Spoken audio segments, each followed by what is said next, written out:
and also on socio-economic issues. On ideology, they believed in the politics of identity, religion, tribes, and gender chauvinism. And on socio-economic issues, they believed in the strategy of neo-colonial dependency and the elite line of working mainly for the few and not bothering about the many, especially in wealth creation.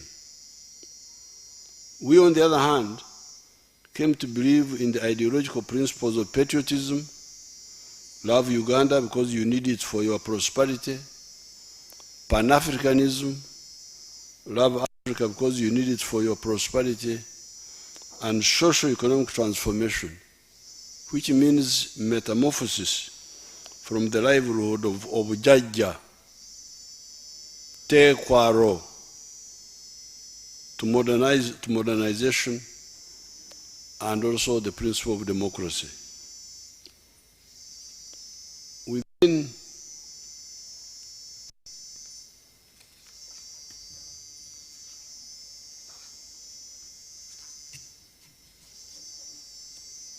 Within the principle of socio-economic transformation, we maintained the mass line,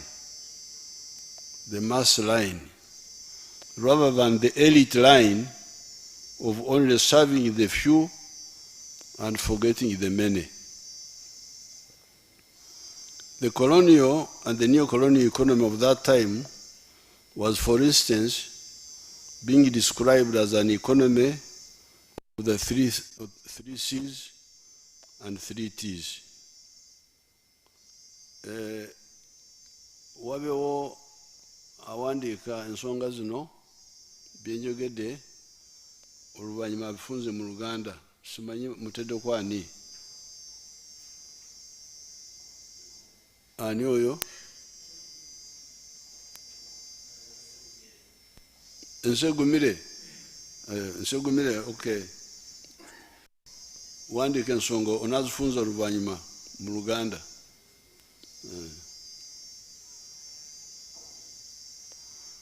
The colonial and the neo-colonial economy of that time, you can also give him the copy of my speech so that he can follow it better.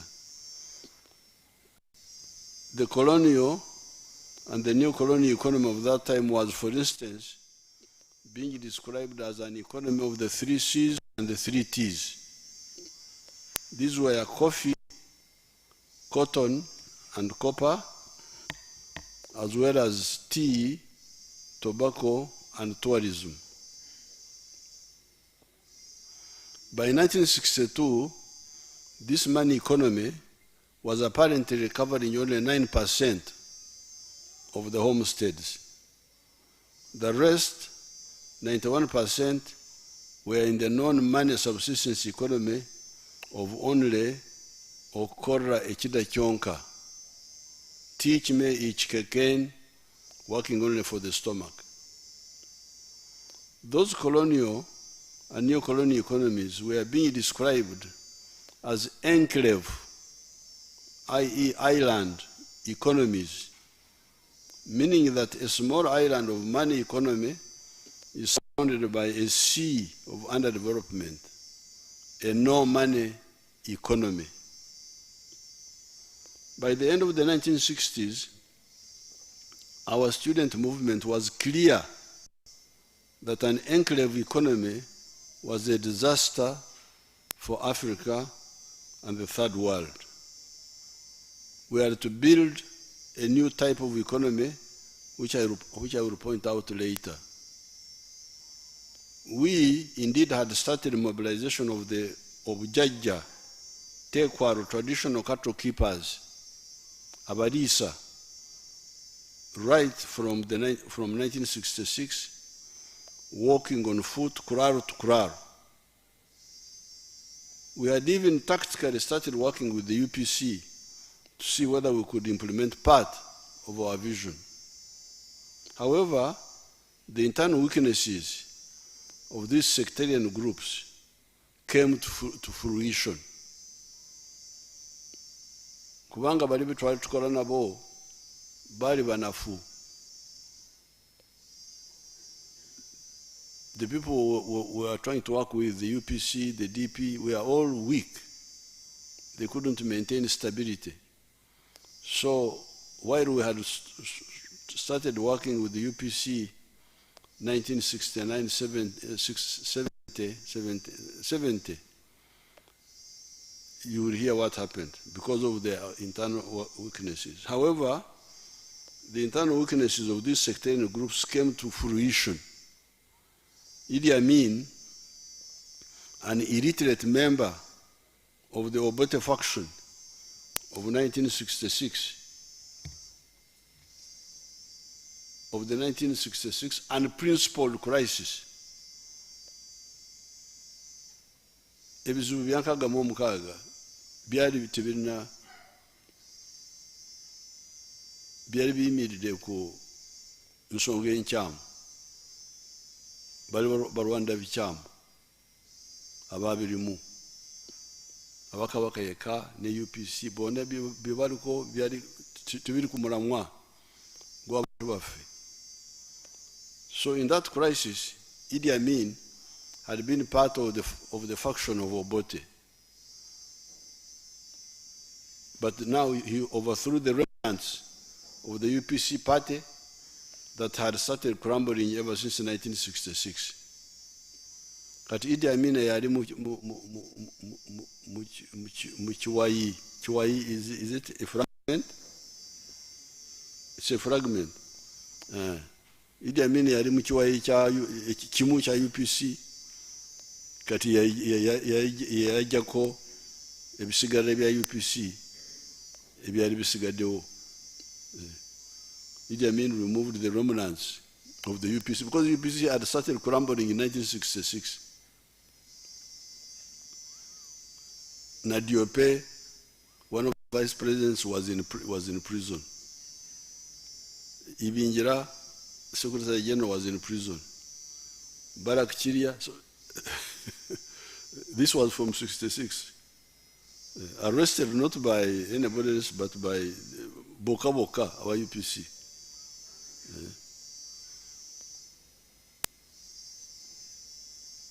While Obote and the sectarian groups of the 1962 were mistake makers.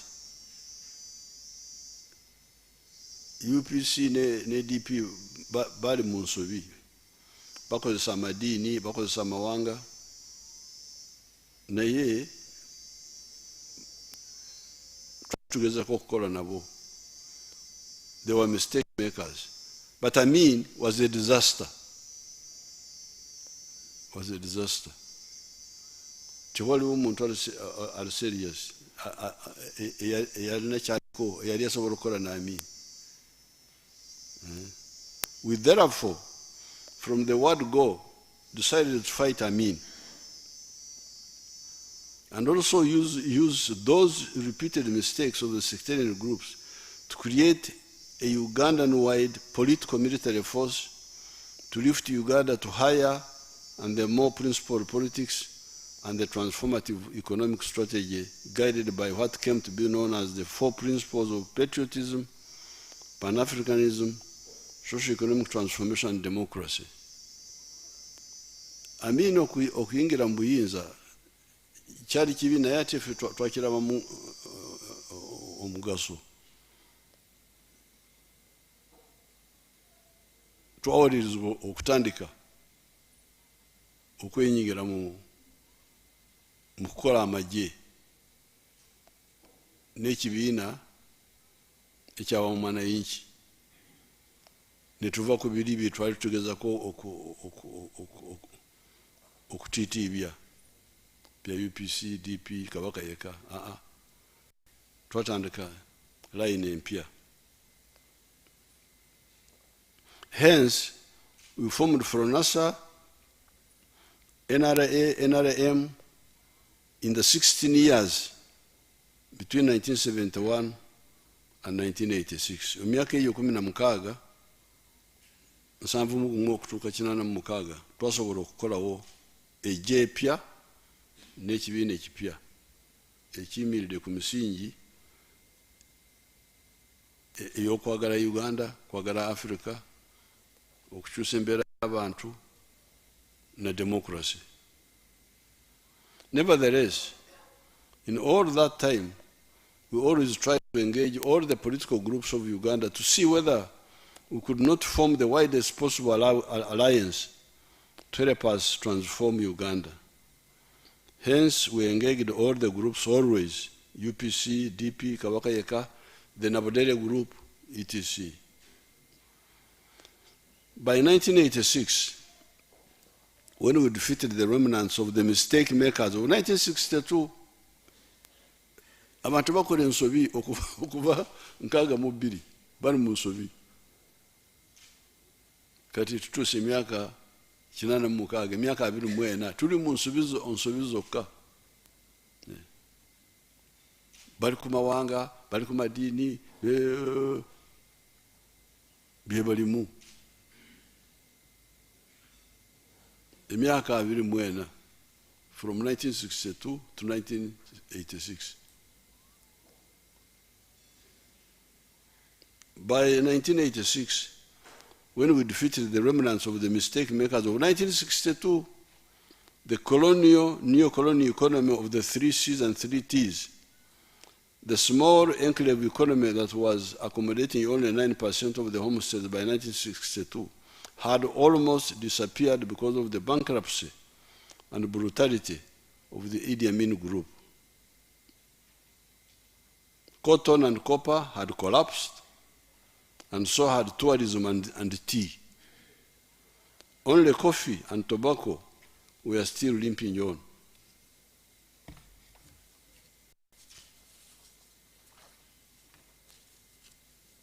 Therefore, our mission was now twofold.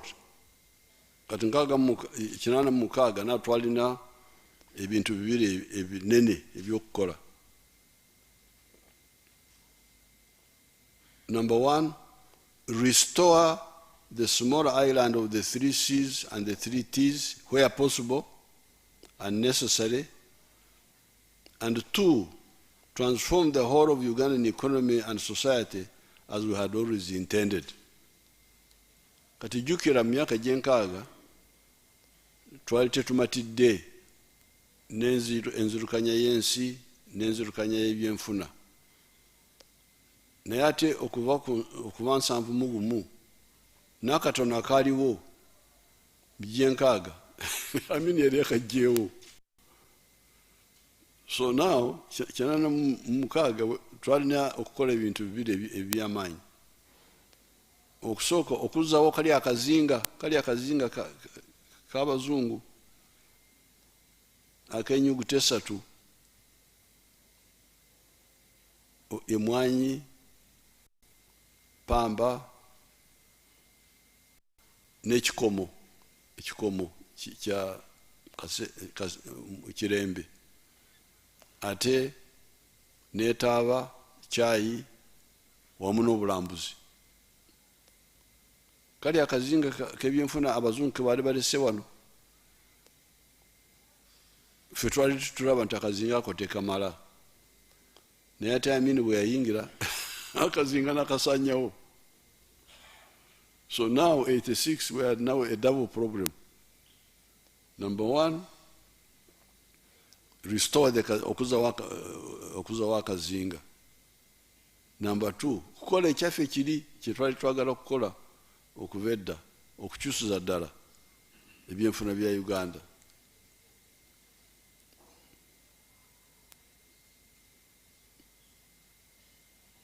To put these 2 missions to the people of Uganda, okwagala okutegeeza abanyuganda ensonga zino ebbiri, we put forward the 10 points program of the NRM. Twalangirira ensonga 10 za NRM. Tuli mu nsiko. Point number 5 of those points talked of building an independent, integrated, self-sustaining economy, linked both vertically and horizontally. In spite of obstructions by the parasites, the uninformed, and the traitors, we have done exactly that. We have moved through or into five phases. Phase 1, bring back the small island economy of 1980 that Amin and the subsequent regimes had destroyed, totally informalizing the economy into one of magendo, smuggling, Chibanda, forex black market, Kusamra, speculation, resulting in terrible shortages. By 1995, the shortages had ended, and so had the informalization. Cotton had been restored, and so has tea and tourism, but not copper yet, because we insist on a higher value for it. Phase 2, expand the island. We have done that. Coffee has grown from 2 million bags now to 9 million bags. Tea from 3 million kilograms to 60 million kilograms, not 6, it is 60 million kilograms. Write it properly. Tourism, from earning US dollars 132 million in 1970 to now earning $1.28 billion. Phase 3, we have diversified the products in the money economy. The British had misdirected our people by telling them that cash crops were coffee, cotton, tea, cocoa, and tobacco, and maize, milk, bananas, cassava, etc. were not cash crops, but only food products for subsistence purposes. That's what the British, abazungu bali bayigiriza abantu baffe nti ebikola sente ze mwanyi, pamba, koko, chai netaba. Kasoli oyo okulya buli. Amata gabalala okunywera mu lukoola. Ente z'ennyama ezo muzirireeyo mu lukoola, temuzireeta wano mu tawuni. Amatooke, musogole omwenge gwe muba mubeerako eyo mu kyalo. So that those are not cash crops. So you had a place like in Ntungamo where which I know very well. You know, Ntungamo is post office, private bag mbara. They don't even have a post office number. Bagamba Ntungamo pure private bag mbara. We didn't have any cash crop. There were only a few families in Deja sub-county who I used to hear had some coffee. Then a few families in Buonjara. They were also there. I was hearing about them. Then a few families in Cheizova, one of the sub-counties. And then later on, some families in Chamhunga started tea. But the rest of us who were there, we had cows, we had bananas, but no cash. No cash crop.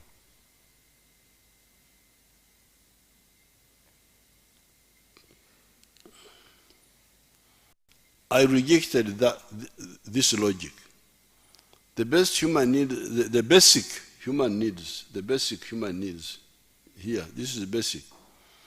The basic human needs are food, clothes, shelter, that is housing, locomotion, vehicles, medicine, utilities like electricity, and services such as education and health.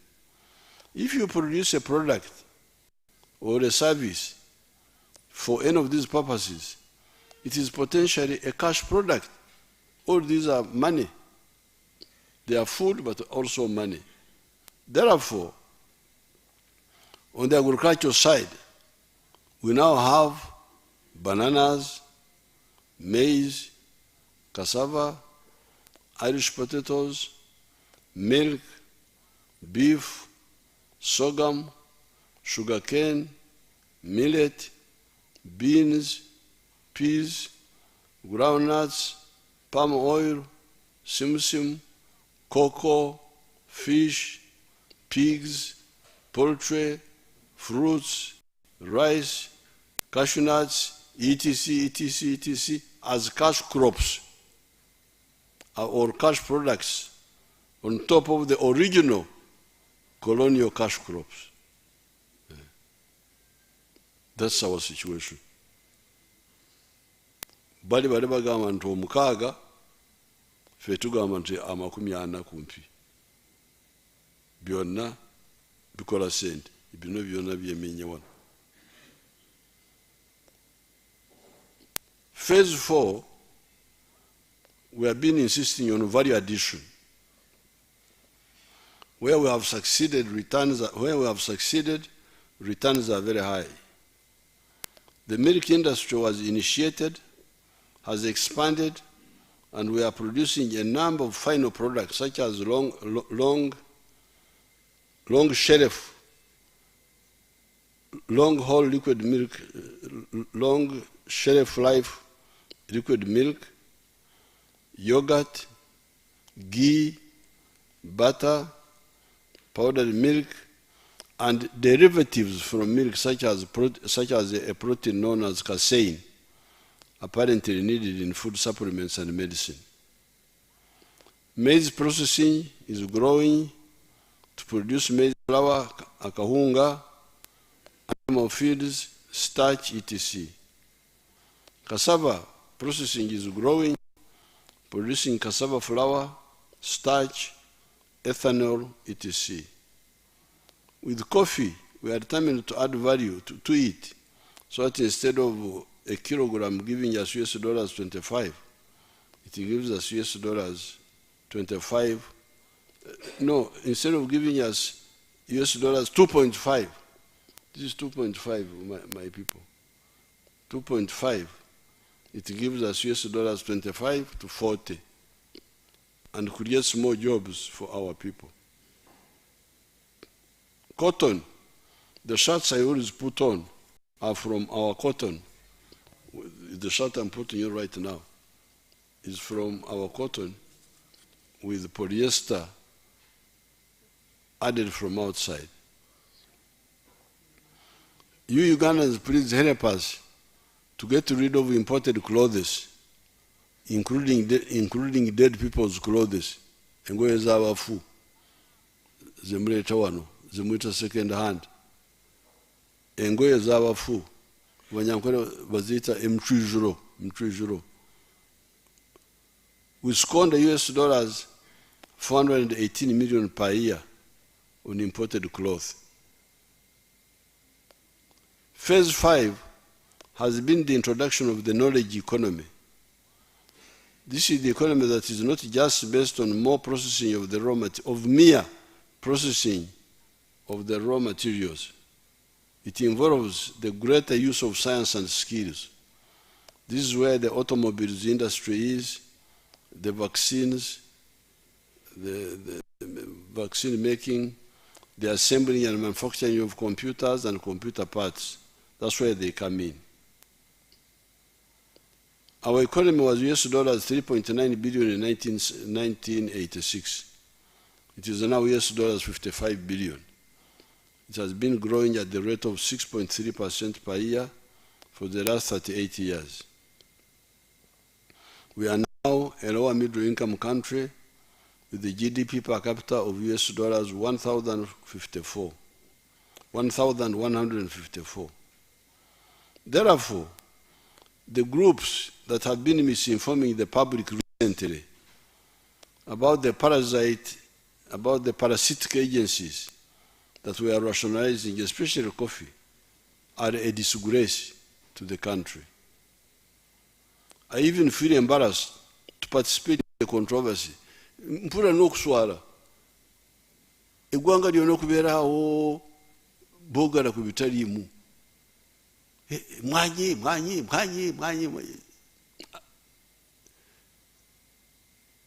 That's why I've called all these people to help you understand. It's really kiswaza n'okuswaza okusanga awo abantu baguumalidde mu bitaliimu ebyomugaso ne babyerabira. How could anybody who wants Uganda to grow spend even 1 week, let alone the 7 years we have spent on this subject, on this issue, discussing such an obvious issue? This sentence is mixed up. We shall sort it out. Suppose we had only coffee with our wonderful UCDA.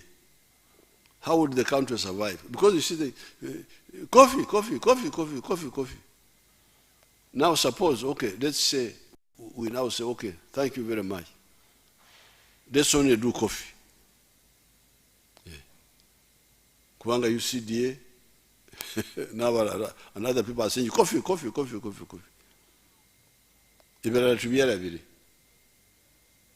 We only do coffee. Now, suppose we did that. How could the country survive? With a population of 46 million, each person needs 2,000 calories per day. Kubanga abasayansi basobola okubala petrol y'omubiri gye gwetaaga peteroli in the form of calories, baziyita calories mu luzungu, eziva mu mmere, coming from food. And they are saying that another person needs 2,000 calories per day. With 46 million people, we would need 550,000 metric tons of wheat to feed ourselves. This would cost, okulya kwokka emigati engano would cost US dollar 380 million per year imported from outside. This is just eating. How about clothing? How about cement and other building materials for shelter? Moreover, Uganda is not like Japan or South Korea or those countries where the main and sometimes the only resource is a skilled population that they use to manufacture cars, etc. Uganda has both the human resource and the natural resource. We shall use them to create prosperity for our people. So therefore, while some of the people, the colonialists, we are talking about coffee, cotton, and copper, and tea, tobacco, and tourism. For us, we are talking about 60 efforts. We are talking about 60 products, bananas, cocoa, milk, beef, maize, cassava. Cassava is going to be a very big money earner. It's already becoming one. Sugar cane, we are talking about all those. Then we are talking about the industrial products. We are not including the industrial products. Cement, what. We are talking about a full economy, not a partial economy. These side agencies, UNRWA, UCDA, DDA, etc., were a temporary measure, were temporary measures that I accepted at the beginning of our government, mainly because of the low pay for our public servants and their low enthusiasm and motivation for work. The logic was that for particular projects, in order to ensure implementation, create a side group outside the public service, pay them well, and facilitate them well, so that the project is implemented. It was tied to particular effort. I did not fully accept this logic, but I also did not oppose it, because we had much more serious problems at that time. We, the FRONASA, NRA, NRM, always work for patriotism, not for money. And indeed, other Ugandans do the same. The research scientists at Kawanda, Chituza, Serere, etc., and the leaders have been working for low salaries for most of this time. Baliwano, I've called some of the research people.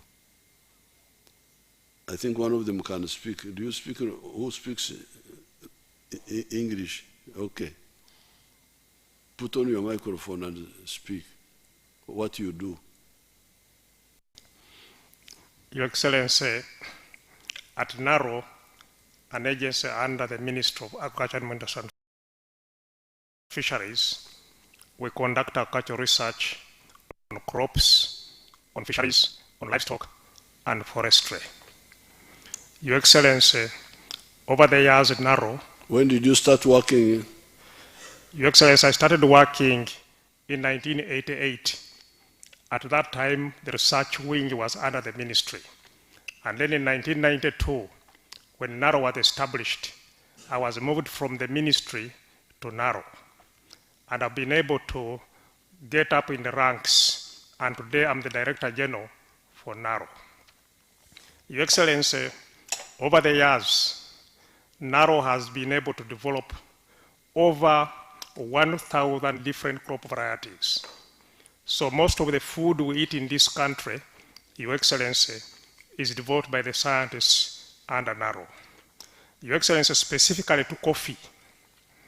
In 1991, you will remember very well, Dr. Israel Kibirige Sebunya was able to promote the then 8 colonial coffee varieties, what we called colonial coffee. And these were promoted. And then in 1997, NARO under Kituza started what we call a breeding program for the second generation coffee varieties. Your Excellency, I'm glad to report to you that in a space of 1997 to 1913, NARO has been able to develop a total of 10 coffee Robusta varieties, what we call KR1, KR up to KR10. K stands for Kituza, R stands for Robusta. Your Excellency, we have now also been able now to start a breeding pipeline for also Arabica coffee. I'm glad to report to you, Your Excellency, that previously we have been able to release also 3 Arabica coffee varieties. We now have a pipeline for Robusta coffee and a pipeline for Arabica coffee. And we have near promising varieties, 5 of them for Robusta, and near promising other varieties, 3 for Arabica coffee. Okay, thank you. Now, are you under UCDA? Your Excellency, because some people have been saying, no UCDA, no coffee. Now, are you under UCDA? Yes, we are under the ministry, we are not under UCDA. Now, how much money were you earning in 1988? How much salary? Your Excellency, when I joined service, my first salary was 2,824 when I first joined service. in the ministry, it was 2,000 shillings. 2,824. When I moved to Narrow, my first salary was 150,000. 150,000. Your Excellency, I'm glad to report to you that at the moment the entry salary of a scientist in Narrow is 6.5 million. No, but you continue getting the low salaries until when? When did we start enhancing? Your Excellency, we started to get an enhancement in the year 2004. Okay. 2004. So and Your Excellency, when you visited us during the World Food Day at Rwebitaba in 2016, is when you enhanced our salary in 2016. You again enhanced our salaries in 2018. Yes. You further again enhanced our salaries in 2022. Thank you. We are very grateful, Your Excellency. So you can, you see the real people who help us with all these crops are these ones. They are not under UCDA, and while the UCDA people are being paid high prices, high salaries, you must show now. Hello?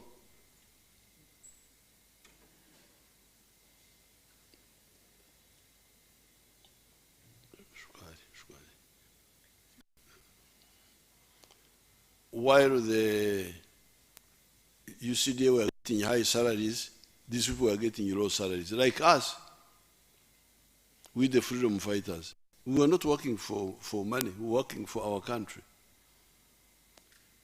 So,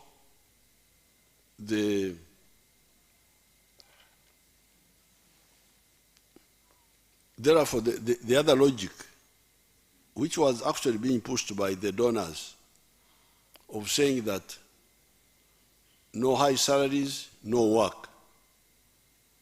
We have never accepted it, but we had to keep quiet. You don't have to fight every wrong idea. We had to say, okay, if you think it can help, you start these agencies. And that's how they started. But we, the scientists, as you hear, continued working with low pay. We, the freedom fighters, the political workers, were working, getting low pay. These UCDA were getting high pay. Mm-hmm. But the main work was being done by the scientists. I will come to that later.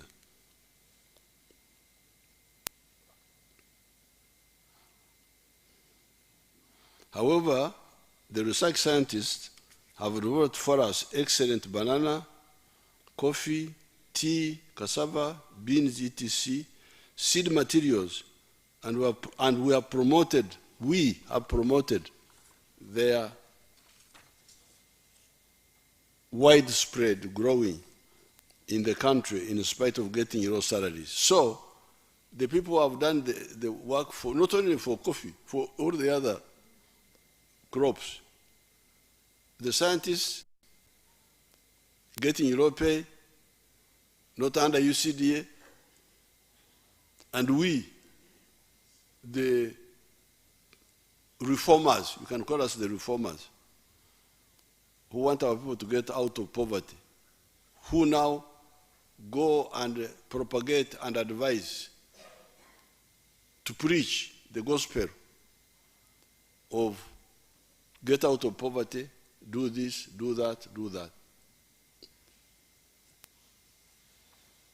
However, since some people were insisting that mercenary motivation is the only motivation, I did not mind trying it out as we moved on with our broad program. Because there were those who were saying, no, these people need, let's put them aside, give them high salaries. Okay. Because for us, we are continuing with our program anyway. We left them. So you try your group.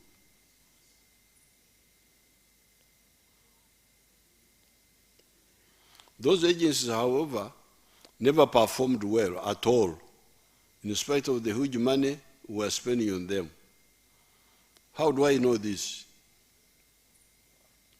Regarding the DDA, regarding the diary, it was me who had to do all the work, starting with 1989, when I started in the Nyabusho's area. I've written about this in different documents. Regarding UCDA and NADS, I know that they were doing no work or little work, because in 2013, when I launched Operation Wealth Creation at Butarangwa, Nakaseke, a whole of 68% of the homesteads in Uganda were still in subsistence farming. Here with me are the witnesses that can inform the public about the no work or little work of UCDA and NADS. Now, when I was worried about the future of the country, that's when I started Operation Wealth Creation. I brought soldiers because the figures, the data, were showing that there was a majority of the people were outside the money economy, 68%. Kati abaserikale abali mu kaweefube abali wano muyinza kuwa obujulizi. Samba wali katandike ne Samba teekako omuzindaalo oyogere mu Luganda no muteekereko omuzindaalo.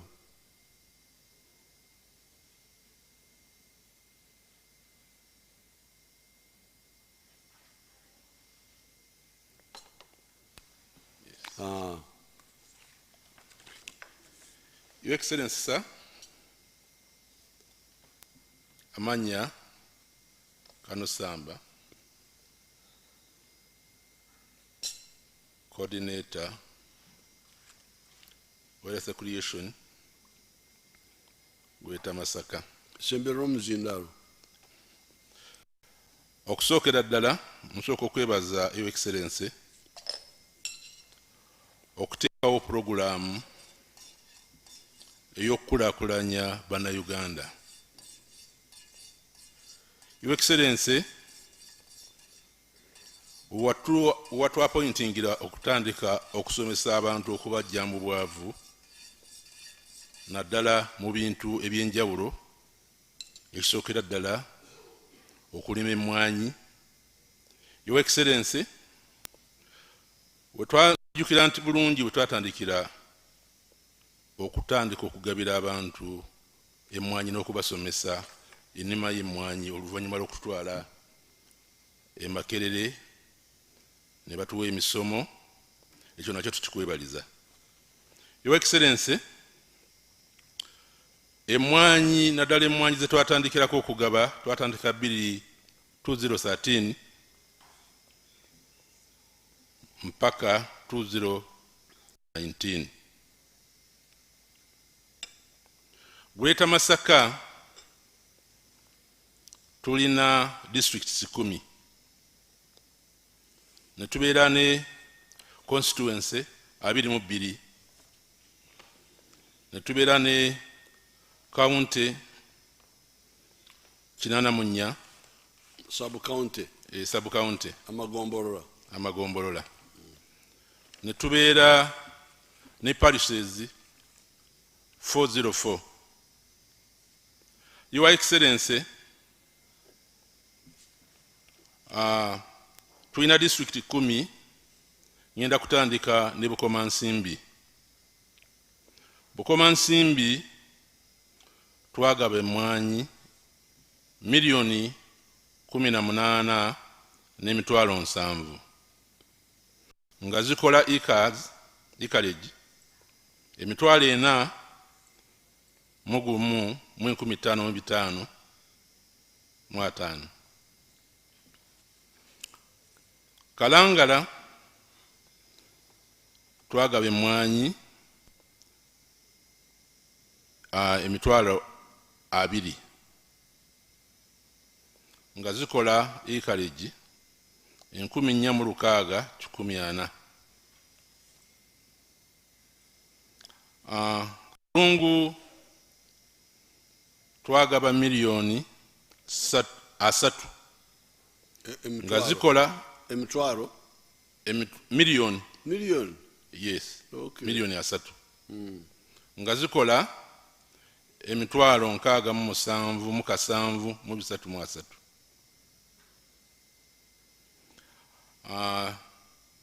Kyotera twagaba emmwanyi miliyoni 3.35 nga zikola acres emitwalo 12,122. Lwengo district twagaba miliyoni 3,243,476 nga zikola acres emitwalo 7,374. Lyantonde twagaba emitwalo 22,319 nga zikola acres 496. Masaka district twagaba miliyoni 2,884,839 nga zikola acres emitwalo 4,633. Lakai twagaba emiliyoni 10,809 nga zikola acres 24,220.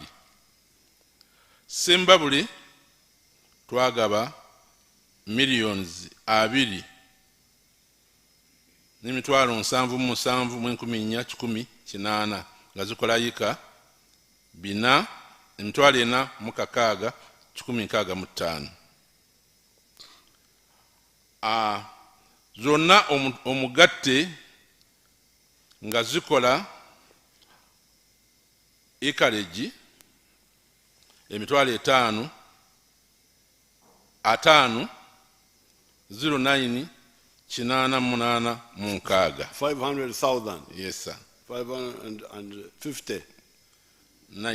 509 880. 509,000. Yes, sir. Emitwalo 5 5 yayika. yayika. Okay, kale Toto yonna ne ziba miliyoni 17 zetwagaba munya mitwalo 7. Kale samba kati bw'omwali munatandika UCDA yali ekola ki? Kubanga nze okubatwalayo nali simatidde bya UCDA. Your Excellency, nzijukira bulungi nti okugenda okutandika programu eno UCDA yatandika mu mwaka 1991. Gy'emyaka 3 bwe twatandikira okugaba emmwanyi. N'ebiseera ebyo watandikawo programu ya UCDA ekulakulanya abantu n'okubasomesa n'okulaba nti Uganda eyongera obungi ku mmwanyi zetulina mu ggwanga. Naye emyaka egya 3 UCDA yalemererwa okusomesa abantu n'okwongera obungi bw'emmwanyi okusinziira bwe twagisiŋŋaana, kubanga twagenda okutandika okugaba emmwanyi. Nzijukira bulungi Uganda yali etunda emmwanyi miliyoni 3. Ekifaananyi kikulaga nti Uganda kati wetuuse we twatandikira okugaba emmwanyi n'okusomesa abantu. Operation Awareness Creation ekoze omulimu gw'amaanyi. Kale samba kati ani omulala yongerako? Abiriga. Abirgo onayegera engena kwogera Luganda afande. Abirgo onayegera Rugubara. Engena kwogera Luganda afande. Ingonia. Mamuke afande mingoni. Yes sir. Afande neyanziza nnyo Ssabalwanyi wa Emirembe. Owekitiibwa Ssabalwanyi ngenda kusoma emwanyi zetwagaba mu Greater Luweero district 3 Nakaseke, Luweero ne Nakasongola. Nakaseke district okuva mu 2013 okutuuka mu 2019 ate emyaka 2 twabuukamu olw'obulwadde bwa COVID waliwo 2021 ate 2022 nowa chance netugabayo ku mwanyi kati Nakaseke district yagaba emwanyi milioni 10 emitwalo 54 mu 2,847 nereta ikazi emitwalo 2 mu 3,428 amaka gafuna emwanyi ezo amaka mitwalo 2 mu 1,275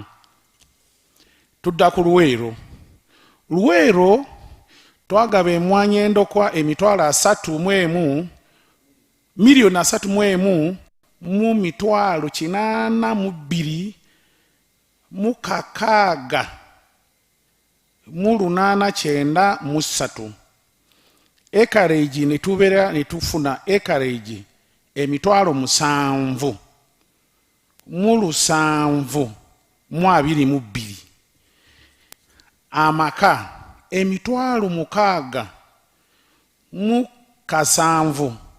7 mu 313 Nakaseke Nakasongola yagaba milioni 2 emitwalo 49 mu 10,524 ge acreage 15,500 mu 36 era amaka 15,000 mu 128 wamu amagatte emwanyi zetwagaba mu Greater Luweero twagaba emwanyi obukadde 44 mu mitwalo 86 mu 1,264 acreage emitwalo 9 mu 9 mu 686 amaka emitwalo 9 mu 13 mu 716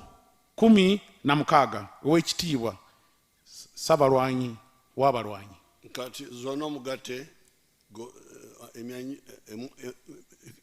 emwanyi zone omugate ziri Luweero zezo emitwalo milioni 44 Luweero yo Greater Luweero.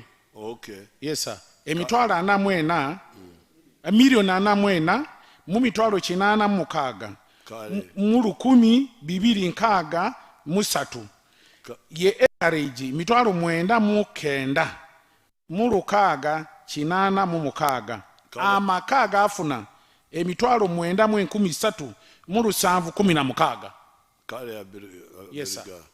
award 4 afande waliwo omulala ayongerako Rwasi omulwanyi yarwananga nnyo eggulu wavoyodi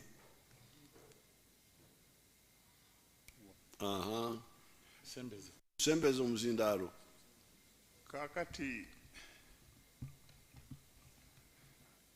Awekitiibwa President nsanyusa nnyo okulabika nti guno mulimu gwange gwakubiri mu wiiki enda gye tulimu nga nkusinkana kati zonna ze nakuŋŋaanya wamu kubanga Sembeza omuzindaalo ono mukulu abiriga byasomye ne mukulu byuma ne Nakasongola taliyo kingi bonna nze batwala bonna bantu 11 district 11 Okay. kati byonna bigatta lumu kyetaaga omuntu alaba bulungi n'abikusomera kubanga kitabo kyonna kiri wano kyonna kiramba nakikuleetedde bukolokolo nga ngatta district 11 zonna ziri muno kati bw'onooba olina obudde mukamange obise mwana amaaso gaago galwalalwala sigasala bulungi nandibadde mbikuyitamu naye nasobodde okwetika ekitabo kino naye nawulirako nti UCD ebadde etawanya abantu eyo UCD yo mu kutawanya abantu naddala abantu b'eggombe batawanyiza nnyo bannasalo pale tebasasudde ssente zaabwe abale basalako olese emitwalo 10 naye nga nti olese emitwalo 4 mukaaga negamba nti begenza okuba by'amasimu nekofaame nga balya emitwalo 4 netwebuuza nti mu myaka eno egyo baali balinda ki okusoma okusobola okubayo amasimu awo nekiraga nekiraga nti agaba genda mu maaso nekiraga nti kyali kyakulyazaamaanya era bukumpanya bw'abakulu aba UCDA olya ssente ezo naye nga ddala mu butuufu abantu baziwayo kubanga abakomanda bali ku ground nawe bennyini baalingako nga bagaba emmwanyi ezo ne basayininga okusayininga nti basayininga baziweereza abantu abalimi naye ati kyansonyi okulabika nga baba mu nsasula balyazaamaanya obutali butuufu era mukamange singa omulimu ogwo obaddeyo nze manji tebasabirimu naye nzina negusabye nkugendere kugula nkuleeta lisiti yaba nasale operators bonna ababanja sente zaabwe nabikuleeta maaso go nga nzikuwandiikidde ng'ompadde obudde tugenda kulondoola ebyo byonna ne tusobola ababibwa kubanga nkiwuliddeko yesa nti abantu bakaaba bantu badaaga kale lwasi ani omulala yongerako byuma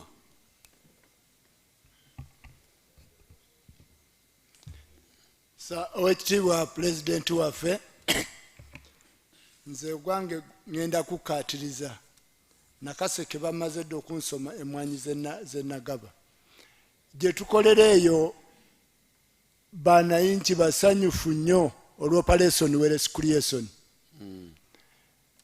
twasomesebwa wano emakerere ne tugenda ku gurawundi twasanga abantu abamu tebamanyi wadde n'okusima ekinnya ky'emmwanyi ne tukwata enkumbi ffe kennyini nga ddemu ne tusima ebinnya by'emmwanyi nga bwe byatusomesebwa ne tubabuulira nti emmwanyi zisimbwa bwe ziti era ababigoberera bawaayo omutima gwabwe ddala mmwanyi bafunyemu tezaabafaako ne initiative eno gye waleeta ey'obukuta obucupa buno kubanga irrigation yali tesobola kubuna wonna abasobola okukigoberera bayita mu byeya ebibadde bitukuba era emmwanyi zaabwe zibaddeyo nga nnungi era zongedde nnyo ku byenfuna yaabwe naddala mu kiseera kino emmwanyi weebeeredde ku bbeeyi ennungi buli omu musanyufu okumanya emmwanyi twabateekamu amaanyi ne mu kino ekiseera we tubadde nga tetugaba mmwanyi mu biseera bino beegulidde emmwanyi ne nasale operate ezisinga zonna kati buli mwanya obulimu buto baguze ku ssente zaabwe ze babadde bafunamu eno emmwanyi gye twabagabira mu operation werescreation kale byuma ani omulala yes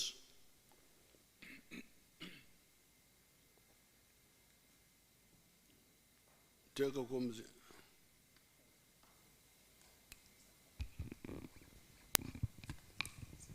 jako byuma jako Your Excellency, sir, nze Lieutenant Colonel Beka Matovu Mukasa, coordinator wa OWC Masaka District ne Masaka City.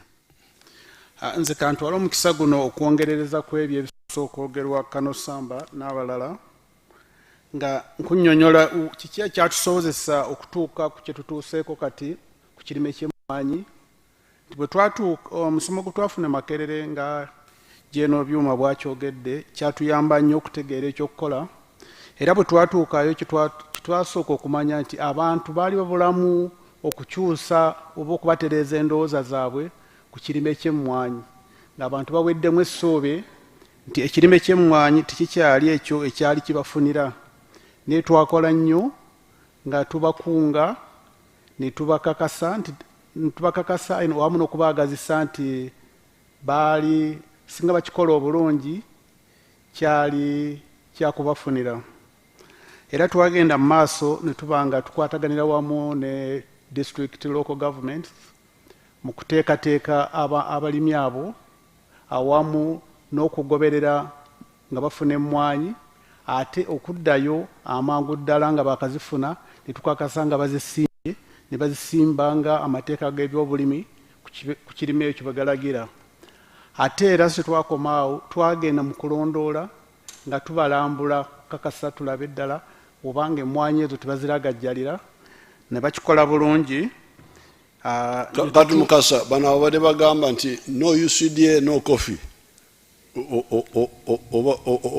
obaddamu otya? Fande ngamba nti abyo boogera byabwe era nga sibinoonyerezeeko kubanga bw'otunuulira kitwakola kyakyusa nnyo ate ng'abamu basooka kutukuba amagi mavundu nti tetwali basirikale abatamanyi byakulima tetujja kusobola. Olaba kyusa kye baali bayita emiyini ekyo kyali kiva ku butaweta mmwanyi ne zigenda obugenzi mu bbanga. Mbu baali baziimuula bye twali tukola bagamba nti mugaba miyini ya nkumbi. Yesa. So nakyo kyaggwaawo ne tutereeza buli kimu. Kati bwe tutuuka ku kye tutuuseeko olwaleero ng'oyise mu byalo era nga bwe waliko mu Masaka n'olambula gye twagenda ku balimi abo bewalaba ab'amaanyi, osanga omulimi eyakwata obulungi ennimiro ye nga takyali mu mbeera eri gye yalimu. Kale ani asembayo? I will come to those. Abasirikale. Your Excellency, sir.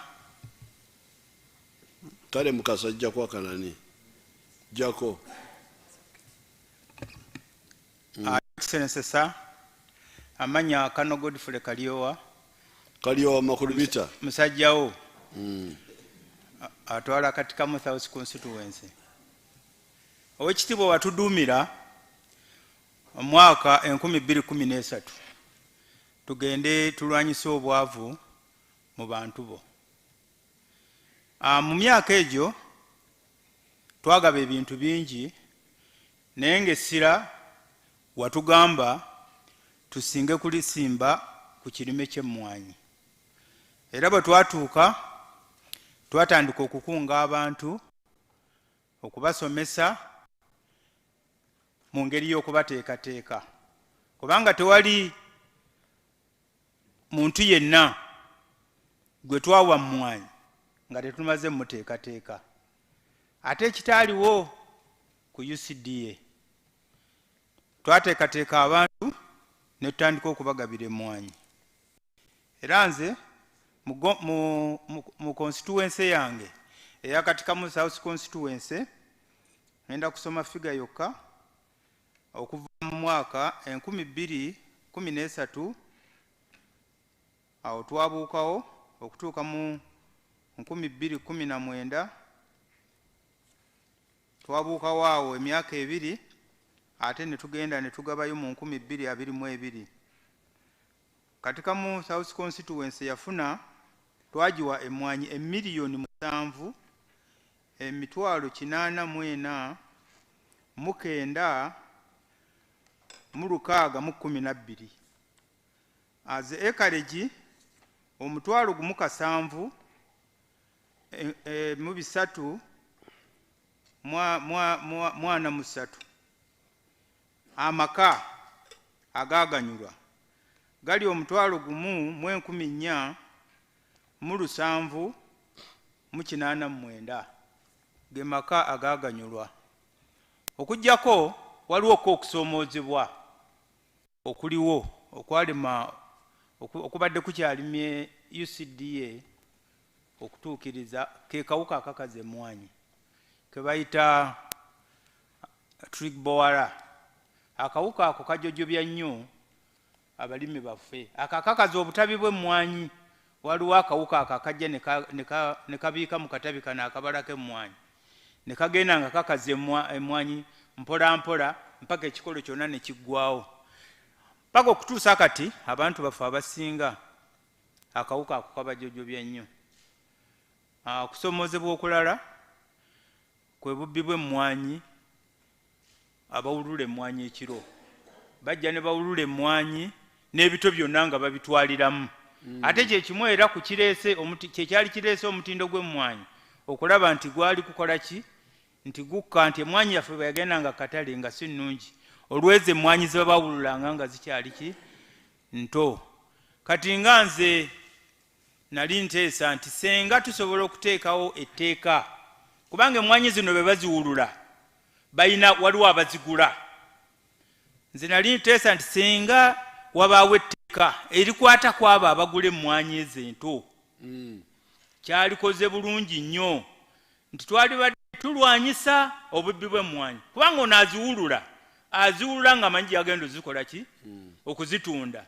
Ne senga ojjawo akatale wagenda okuzitunda, ekitegeeza obubbi bw'emmwanyi bujja kukendeera.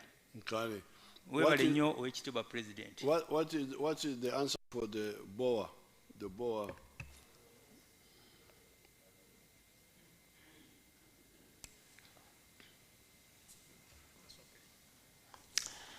Your Excellency, I would like to thank you very much for accepting to have the scientist in front of you and explaining what we've been doing on coffee. Much as I hope to explain a few things on the seed system, let me first talk about the beetle, BCTB. The beetle reduces the coffee yield by 9.6% per acre. The what?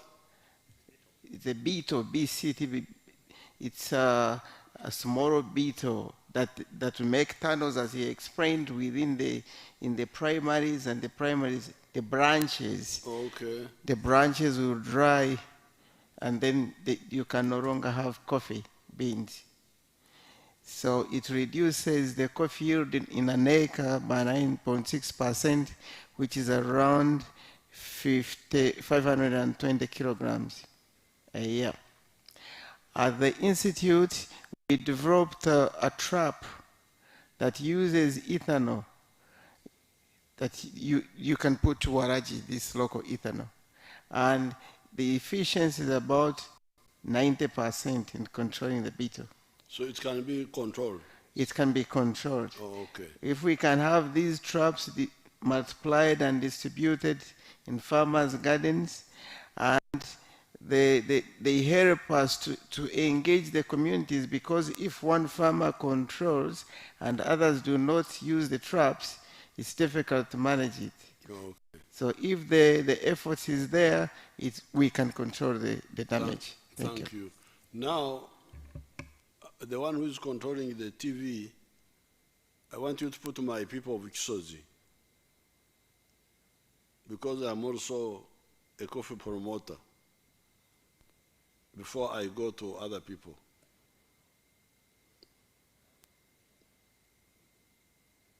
Do you have them?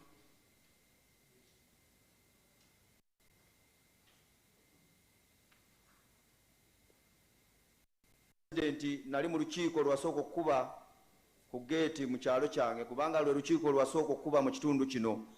Attended the first meeting, Your Excellency, you had at the gate from this area. Mu mwaka gwa ndowooza yali 94, kubanga nali maze okola primary 7. That was around 1994, because you phoned me when I had just done P7. Ekitiibwa President, twakusaba ebintu bina. Ekisooka twakusaba emiti gya muwogo, ne tukusaba akawunga ak'okulya, ne tukusaba okutwalirako abaana ku ssomero, ne tukusaba n'ebitimba ebitta embizi z'omu nsiko. Your Excellency, we asked for 4 things in that first meeting. First of all, we asked you for cassava cuttings. We asked you for maize flour, because we had no food, wanted posho. Number 3, we asked you for beans to plant or to eat. And finally, also asked you for the trackers, I don't know how they call them, the bitimba, just to go and hunt the wild pig. Oweekitiibwa abayiseeko ewaffe n'abayitayo n'abamubanda ku TV okwo ku lutimbe, kakati oweekitiibwa tulina luyimba lulala olutegeeza nti tuvudde we twali otutuusizaako at least ewali yadde. Your Excellency, now it's a different story altogether. If you come, we can't ask for those things that we asked for. We are a different story. We've been transformed, Your Excellency. Njagala okutegeeza oweekitiibwa abagenyi bano. They are now singing a different song. Okutegeeza abeekitiibwa abagenyi bano b'otuleetedde nti luli baasabanga obuwunga katusaba byuma bya mmwanyi twagala mmotoka zitambuza birime byaffe.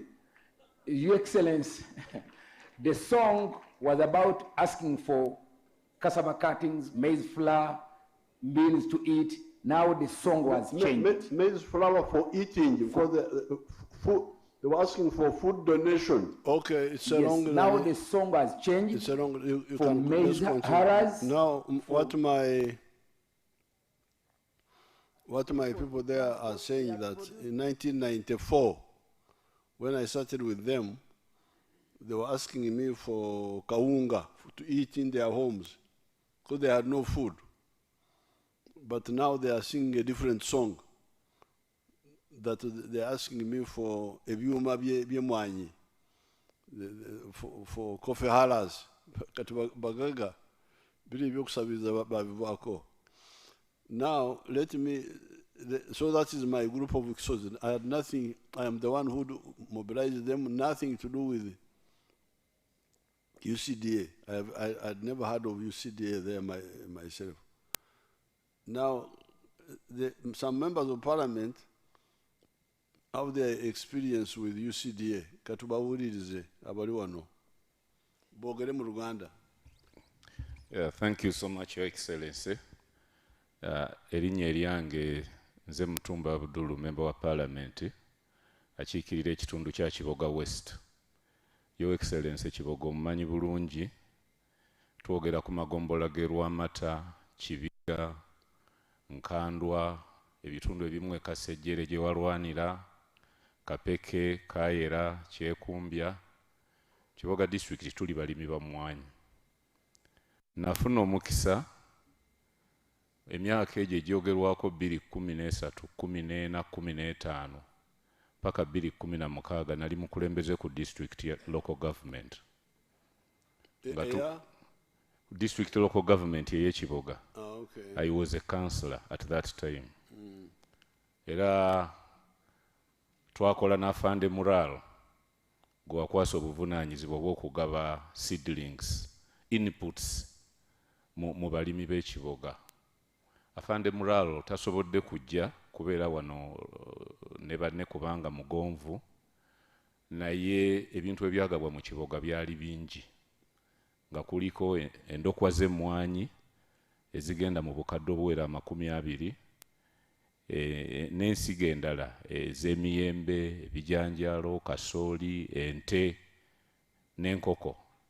Naye seedlings oba endokwa z'emmwanyi, information gye nfunye okuva ku production officer yaŋŋambye twafuna endokwa ezisukka obukadde 2. Naye tasobodde kutuukirira afande Muralo, Lieutenant Colonel Muralo retired, kutuwa exactly naye nga zaasukka endokwa obukadde 2. That is okuva mu 2013 up to 2017-18 awo we yakoma okugaba inputs. Kakati ebiseera ebyo bwe tugenze mu COVID ebyokugaba inputs mu Kiboga by OWC ne biyimirira. Fe we tujjidde mu kalulu aka 2021 bwe nali mpita mu bantu nga tugenda tubasaba akalulu, nga bantu nga tulaba abavubuka bangi abataafuna ndokwa mu kaseera kali kati bavudde mu masomero, abalala basenze mu kitundu, twagala endokwa z'emmwanyi, twagala endokwa z'emmwanyi. Embagamba nti tugumiikirize bwe tunaaba tutuuse mu bukulembeze tujja kwogeraganya ne gavumenti etuwa endokwa z'emmwanyi musimbe emmwanyi. Era nze bwe natuuka mu parliament 2021 na contactinga UCDA. Ekitundu ekyaffe ekyekiboga district nga nnya UCDA baddeyo ne official oba officer omu field officer, just one field officer. Ate ngono field officer bwajja ayina okukola mu Kasanda, Kyankwanzi, Kiboga and I think some parts of Hoima. Kakati nga bwajja okubeera ng'akola omulimu guno gwa regulation, okugenda ku byuma by'emmwanyi ebyo, alaba omutindo n'okugenda mu basuubuzi, era nga capacity tagirina, ng'ate ayina kukolagana n'aba extension workers baffe. Kubanga ekibuga tulina ba extension workers abawera about 20, extension officers about 28. Abatuukira ddala kugombolola. Yes. Era be babeera mu balimi. Era nga naye bwajja baakola nabo. Ate era nga ajja once in a while. Kale, when I contacted them, ne bangamba mobilize your farmers. Abalimi bakunge obateeketeeke so that tubawe endokwa. I mobilized my farmers nabakunga 2022. Abantu nga bangi ne bangamba basime ebinnya, bakube n'ebifaananyi. I worked n'enkola ne extension officers bulungi nnyo ne production department. Ne tugenda mu field, ne tumobilizing aba farmers, abalimi ne tubakuba n'ebifaananyi mu nnimiro zaabwe nga basimye n'ebinnya. Abamu ne bateekamu n'ebijusa manure ne banoonya obusa nga balinda omubaka ngenda baleetera endokwa z'emmwanyi. N'olwaleero, not even a single seedling. N'endokwa wadde etya emu. Kati nafuuka mulimba. Kakati nange nembamba wenkwata mu kasawo kange, ono ne muwaayo 5, oli ne muwaayo 10, naye nga UCDA kye yatusuubiza kyakola ki? Kyalema. Era ne production y'emmwanyi okweyongera mu kiboga yava ku intervention ya gavumenti ng'eyitira mu OWC. Otherwise, UCDA tegabangako ndokwa ya mmwanyi kiboga yonna. Yes. Era tukwebaza yo excellence naye abavubuka abo. Kati abavubuka abo tugenda kufuna endokwa obaweereze. Yes, beetaaga endokwa nabo basobola okusimba emmwanyi. Thank you. Bakuyita Matovu? Mutumba Abdu. Mutumba Abdu. Yes, sir. Mutumba Abdu ngenda kumufunyira endokwa. Ave mu Bulimba. That's your excellence. Excellence, ndi musanyufu okuba nti ndi wano. Amanya Nsegumire Kibedi, nkiikirira abantu b'Emityana North. Omuli amagombola 3 okuva egombola ly'Ebulera, Kalangalo, ekikando excellence kyamuseeyo gye mwasinga okuba nga mulwanira. Era ndi musanyufu njagala kwebaza nti historical sites awali ebisigalira by'abalwanyi bwe na raising a point eyo mu parliament sebo n'okkiriza era bazimbye parts zonna n'enguudo ezigendayo nazo ziri kumpi kuzimbibwa n'ebirala bingi by'otuwadde mu Mityana North. Nze wenagendera mu Mityana North, Your Excellency, nasanga waliyo Major kati mugenzi, Major Waswa nga ye commander wa OWC. Era yalikola omulimu gwali munene nnyo ng'agaba endokwa ez'emmwanyi. Yagaba? Nga yagaba endokwa z'emmwanyi n'ez'ebitooke. Ebitooke nabyo ng'abigaba bulungi nnyo. Era ne tutambula tugenda ne maaso. Ekyo unfortunately Mukama n'amutwala n'afa. Naye saagala kugenda nnyo kulandagga. Bwe nali nvaako mu US ne doctor wa UCDA nemweyanjulira nemusaba endokwa ez'abantu bange. Naŋŋamba ŋŋende ŋŋambe abantu bange basime ebinnya. Ne basima ebinnya, ne batusaba n'ennangamuntu zaabwe ne contacts zaabwe ng'omuntu asima ekinnya mu faamu ye n'ayimirirako ne mukuba ekifaananyi. Era omukulu n'agamba agenda kumpa endekwa, nateekamu ssente nnyingi okulaba nga abantu baffe basima ebinnya na buli kimu kyonna, ba coordinators baffe, ba councillors baffe, ne okutuuka olwaleero. Bwe namala okutegeera nti bafunye ssente, parliament bawadde ssente ez'okugula endokwa, ne mpandiika ebbaluwa omwaka ndoza guwedde. Essente baziweereza ani? UCDA parliament ebadde was UCDA sent buli mwaka ebadde egiwa era badde ajja ne ministry of agriculture ne minister kubanga UCDA nga UCDA babaweereza mmeka last time bafuna billions za namunya minister amanyi ezo tubuulira naye nga billions za 27 zaali zaggulanda okwa okuzigabira abantu baffe n'okubawa okubasomesa okubawa ebigimusa era nga bebavunaanyizibwa okubawa n'amatundubaali webakola ki bebaanika naye olw'ekitiibwa paka kati abantu banabasimisa ebinnya tebayina mwanyi kati bagamba ndi mulimba ne bakansalas kale tulina okutaasa ensegumire bannange owekitiibwa your excellency UCDA mukyale waffe bagimanyi ng'entulugunyi bagimanyi ng'entulugunyi enkola ki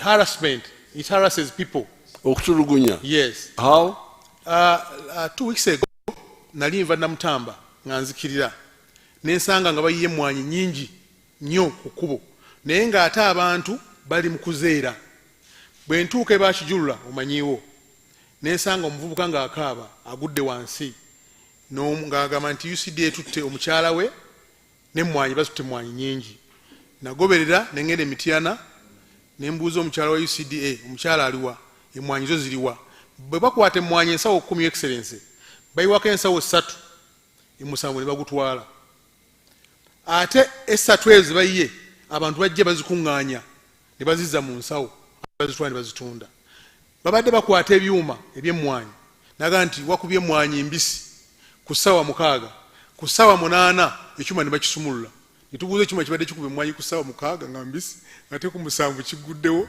ate kiziba zikaze zitya so nolwekyo abantu babikwatira ki tebiri ku mutindo oba nti bakubye emmwanyi mbisi that's how they do when they want money your excellency the regulation is intended to weed out bad practices, but what the Honorable is saying, there's abuse of the regulatory interventions. Because what they do, ideally the regulation is in order, but if someone abuses it to harass people, to extort or to go beyond, that's where the problem comes in. Your Excellency, you cannot say someone has got a bad coffee. You decide to no salawo kumuyiwa. Ate bw'omuyiwa emabega gy'ovudde basigala bamulonda. Government is bad. Ate bw'omutwala gy'omututte bw'otwala ensawo 8 nti ozikutte omuntu wajja nagandi kandabe ku nsawo zange 8 z'okoze ekiz'okutte nga tuddeemu togikola ki nga togiina ate nga tomulaga wezikoze eki wezigenze. So that is the problem. Nti UCDA tennaba kusomesa bantu teyasomesaako bantu ebbanga limaze mu constituency sirabangayo olunaku na lumu nga guno omusomo gwa UCDA nti guno omusomo bazze kuyambako kawuka bazze kusomesa bantu balima batya bazze kuyambako bantu kuba babigimusa kubanga they are supposed to give seedlings tebalina zibakoze eki zibawadde abantu abalima emmwanyi bantu beegulira ne ssente zaabwe ne bakola ki ne basimba emmwanyi zaabwe.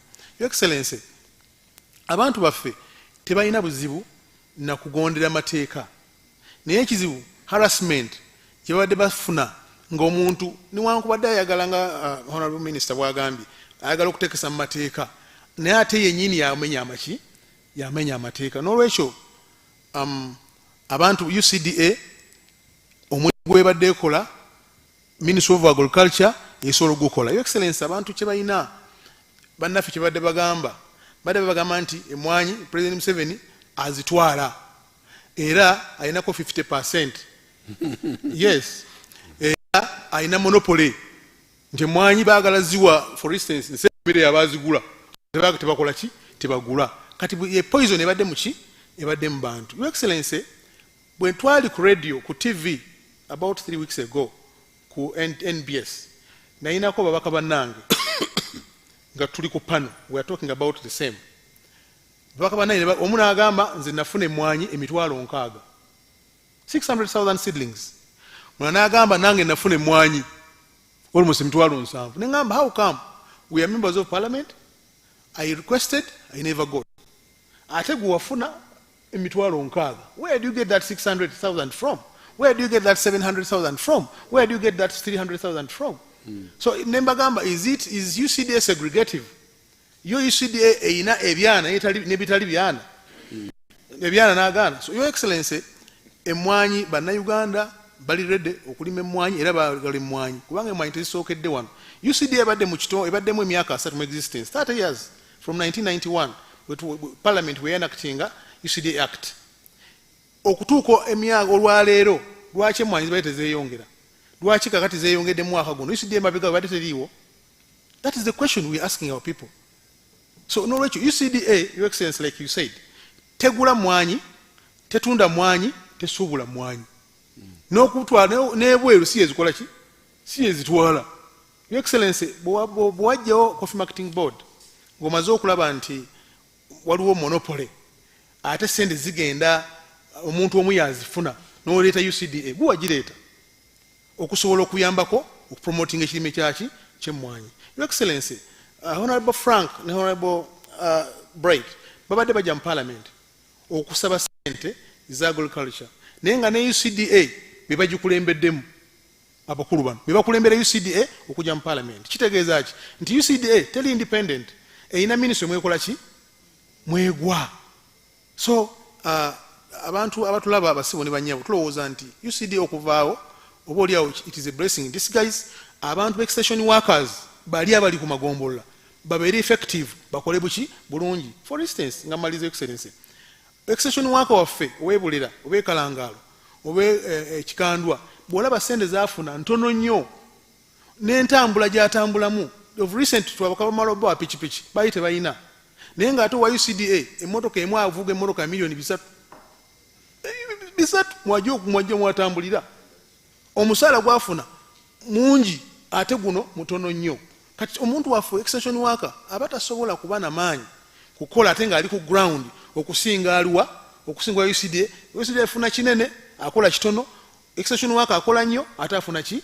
Afuna kitono. Singa twenehansinga emisaala gyabwe Excellency abali wansi ku magombolola ne bafuna n'entambula ennungi, ne basobola okusupervisinga obulungi, ekirime ky'emmwanyi kijja kutambula bulungi. N'abantu bennyini balina that sense of belonging okusobola okulaba nti noga mmwanyi mbisi, I mean eyengedde yokka, embisi njikola ki?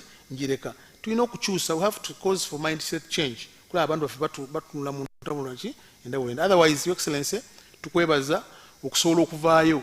Otherwise abantu badde bafuuse ekizibu. Batugamba batunze emmwanyi, baludde emmwanyi, bagitutte nga tetuna miti kujjawo na muti na buki na gumu. Ng'ate UCD gwe wagireeta ebadde Ministry of Agriculture, ebadde egiwoleza mu Parliament n'efuna ssente, ate bo nga bafuuse ekizibu. Kubanga balina kye baakoze, baddira ne bainsightinga bannaffe abalala kuffe, babainsightinga ne babogerako nabo bulungi okusobola nga basiga emirimu gyabwe n'okusobola okulaba nga basurvivinga mu bukyamu. Kale nsegumire honorable. Lwaki kandi waliwo omugaga oyo w'emmwanyi teka. Era nsanyuse nnyo okulaba nti omulundi gwakubiri mu wiiki eno okusobola okusisinkana. Mpozi ekisooka nja kusaba oba oliawo naye ngeri gye tuli mu State House protection kubanze sigenda kwogera birungi byerere ku UCDA. Ndi omusajjawo ali mu diaspora nina dduo Sweden ne Uganda. Ndi musuubuzi n'abasajja baabamu eyo nga bakabali bakyakabali n'abaana baabwe abamu bankolera emirimu gyange eyo. Ate ndi mulimi wano bwe waleeta pulogulaamu y'emmwanyi, nze omu ku baakunga bannange tujje tukole nasaleezi wano ne tufunamu ne tuyamba naye abantu baffe. Naye UCDA kibadde kizibu ky'amaanyi era neebaza decision y'eggulo kubanga nasoose okuvumibwa n'engenza okumalizibwa akawungeezi kuba nasoose ne mbuuza bannange nti ani atabanja UCDA kuba ndi musajja Omuganda.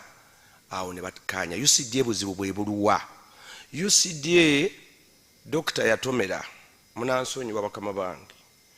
Dr. yasanga ekintu kyavunda ate n'ayongera ne kimuvundako. Lwaki? Nga bwe nga nti nandibadde ne protection naye ngeri bwe tuli mu State House ebisinga kambyogere sijja kwogera mannya bw'oliba ompadde obudde nzize nga whistleblower kuba mbadde mu mwanyi zino nasarize Masaka ninayo, Mityana ninayo, Mpigi ninayo, Wakiso ninayo, era officers abo abasinga even General Sale tubadde tusinkana nanebaza n'okukolagana n'omusajja oyo Lwasi volo yava mu magye okulaba nti ayongera okutambuza obulamu bwe kwadde musajja mu amagulu ago. Kakati UCDA ebadde ine enkola Honorable Nsegumire anzise ebimu abyogedde naye si nsonga kuba ffe tubadde mu field. UCDA ebadde ekozesa ba officers baayo abamu ba civil servant honorables si nsonga kibiina kyo ba kibiina ki ebadde company enyaga government etya bwe bagamba nti ku mwaka guno tugenda gaba miliyoni oba 2 ez'emmwanyi oba 5 bennyini nyini bano sigamba ngezezaako muganda Nsegumire be basooka okumanya nti ola UCD egenda gaba miliyoni 10 ne basooka beegabire emmwanyi ezo abamu ne bazikozesanga campaign ne bazigabira abantu nga basaba obululu. Owa Nasale atali connected ne government oba ne UCD officials tafuna ne zidibirayo nga yazikoze ate bano benyini batwala endokwa ne batamusasula we balimba ina bayitirivu era senga UCD senga muzito kyabangi mwanyi naye abalimi bakubanja sente empitirivu ne batuuka n'okugenda ku parliament ne beeyambula naye nga beeyambula olw'obulumi ne bateekamu abantu sente babagobe olema okumanya kiki ekigenda mu maaso.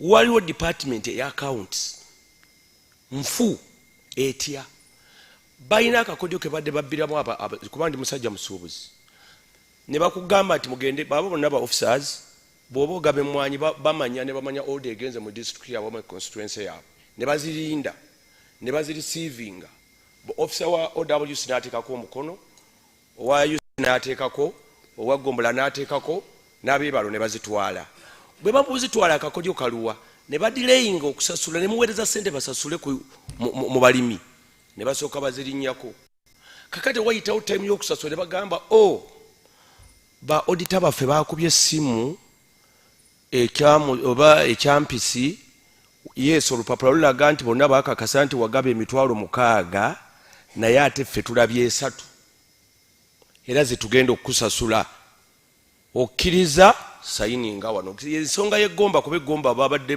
babidde trillions yo kanje ogereko afande Lwasi yaliyo ne bakomandazi be kubanga abantu babayise mu UCD omu ku omu ne bakugamba kkiriza wano sitwagala genda mu kooti kkiriza wano tugenda mu kifo ky'emitwalo 10 ne basala emitwalo 9 ne bakugamba sayininga wano ebyo gyebiri tibajja bikweka. Even recently bwenzize mugayo musasula mutya nze waliwo Nasale nagabye emmwanyi nga balina okutuwa emiliyoni nabatugambye tugenda bawa miliyoni 35 zono tebannazimpa nga bwomanyi nti leero njogedde ku mwanyi kubanga nkukolera emirimu egyawa n'emiraka njogere ku bya mwanyi byokka ebirala oli bompadde obudde nja kwogera ne mbagamba okay era bagenda kumpa sente ezo kivudega ndi neetaaga protection naye nga balimbye lwaki musala miliyoni 5 nga temuyisebe officers abo bosasula sente ba stakeholder abebyala abali eri nobagamba abange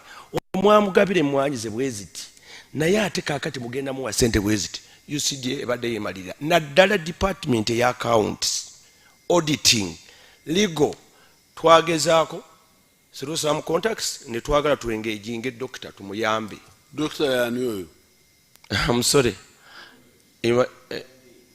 tumuyambe MD tumuyambe is called what naye is mfumbira yes abadde invisible okulabwa musajja kulaba asobola okuza naye si mwangu wa kulaba kinyanguyidde okuyingira mu state house singa ogende wa doctor kubanga ayinawo abasirikale waggulu bw'aba gyali first gundi weeri era one time nagenda ne Kano Lwasi nabagamba bwe muba musazeewo ku banze Kano nga nange ndi nasale operator kati abanaku bakoze batya ebintu bino tebinasasulwa kati we bamala okukoma olw'okuba abantu bakaabye nnyo ne bambe ne basayiningire emmwanyi ze mu bulumi era bye bikukyayisiza ebimu mu Buganda kuba ndi mu Buganda olwaleero babadde abaliminzi olwaleero n'abagambye nti abalimi abagamba UCDA nti nnungi baganda bannange ani atabanja ampa amannya ge tugendeyo ewa Museveni abasasule. Nfunye essimu ndowooza abantu nga 8 over bagabe bannaye tebatusasulanga ffe twabivaako.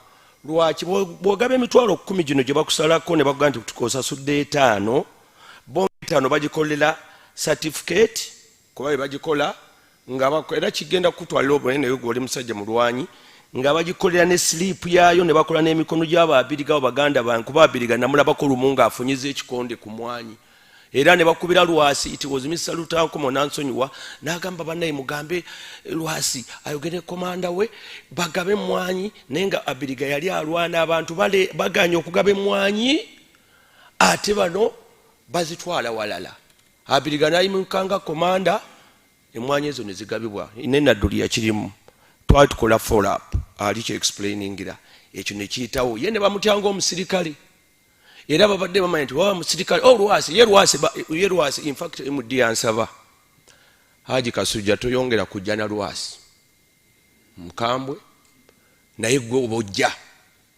ne mugamba okay can come tupe kubanga waliwo yajirawo omusajja alwadde agenda kufaali mu moloka n'agamba bano abaana abawansi they don't respect these officers badde masango nga babagalidde ku mulyango officers wano bazze bambadde ekyomusobolo bagenda nga civilian nganze Kasujja kakati bali abaana nga babagoba obubadde bubbi obuli mu accounts nkiddamu accounts legal auditing n'abaana abakuba amasimu nakati waliwo exercise egenda mu maaso even now balina sente ze mwaweereza basasula abantu bazzeemu omuzannyo gwe gumu bakubira abantu amasimu nti after 4 years ogenda otya mu field after 4 years of verifying emwanyi zaagawanga baanogadda zaafa ne faamu bw'oliba ompadde obudde mukama wange obumala kale nja kwogera nasembayo mwebale nnyo Your Excellency taata w'eggwanga Saabalwanyi jjajja w'abaana. Your Excellency nze bampita retired Lieutenant Serwada nga ndi nnyo mu media activist za NRM ndi ne mobilization ebiseera bingi nkusisinkanye mu mobilization ekiri ku ground okusinga naddala mu Buganda mwenkulidde ndi waawano e Kasanda era gye nzaalibwa naye UCDA oba lwakubanga bwe muba mu employinga mu gavumenti temusaba kadazi ba NRM oba kisimanyi naye boonoonye nnyo gurawundi kiringa bino bye tutera okulwana nabo ku leediyo nga bawoza tubalemese tubalabise ebintu ng'ebyo. Honorable ayogedde ku kyemityana tulinayo mwanyinaffe Debula alinayo ekyuma ky'emmwanyi kituufu baakiggalako ne bagala okisumulula naye ne bawaayo enguzi ne babaleka ebintu ebyo bigenda bikyaya gavumenti kubanga abantu balowooza nti abo babeera bakozi ba gavumenti. Your Excellency nze ndowooza nga nze owa media n'abaana ba aba media aba NRM bamodoleta batera okukomplaininga nti baofficial ba NRM batya media neffe tutomera. Waliwo n'omu ku bawalabo Aisha Sanyu lya Museveni bamukuba juuzi aba opposition kye bakola kukakanya speed ya NRM okuwa service abantu. Eggulo nabadde n'owa DP ku media wano ku Biraali nga naye byayogera alaga nti Your Excellency oyagala kweddiza mwanyi mbu kyewavudde otwala n'ekyuma entungamu ne mugamba naye nga temwogera bwe mutyo tulina industrial hub Mbale tulina Nakaseke tulina n'ekyuma ekikola motoka kati wano Ekira kati bwe batwalako Embalala oba entungamu ebyo ebifo tebiri mu Uganda. So kati kyentunuulira Your Excellency kubanga akadde kayinza okubeera katono njagala nkutegeeze nti mu civil service oba mu bitongole ebyo tulinamu abantu betwandiise aba opposition abakola mu gavumenti naye nga baagala balemese programu zo. Nzijukira Pastor Serwadda gyentera okugenda ku radio ye Impact FM yagamba nti President Museveni alowooza ekintu emyaka 10 mu maaso mwe mugenda okituukako okirowoozaako nga kyabaleka nga mwagala kirwanyisa nga naye temukyakisobola.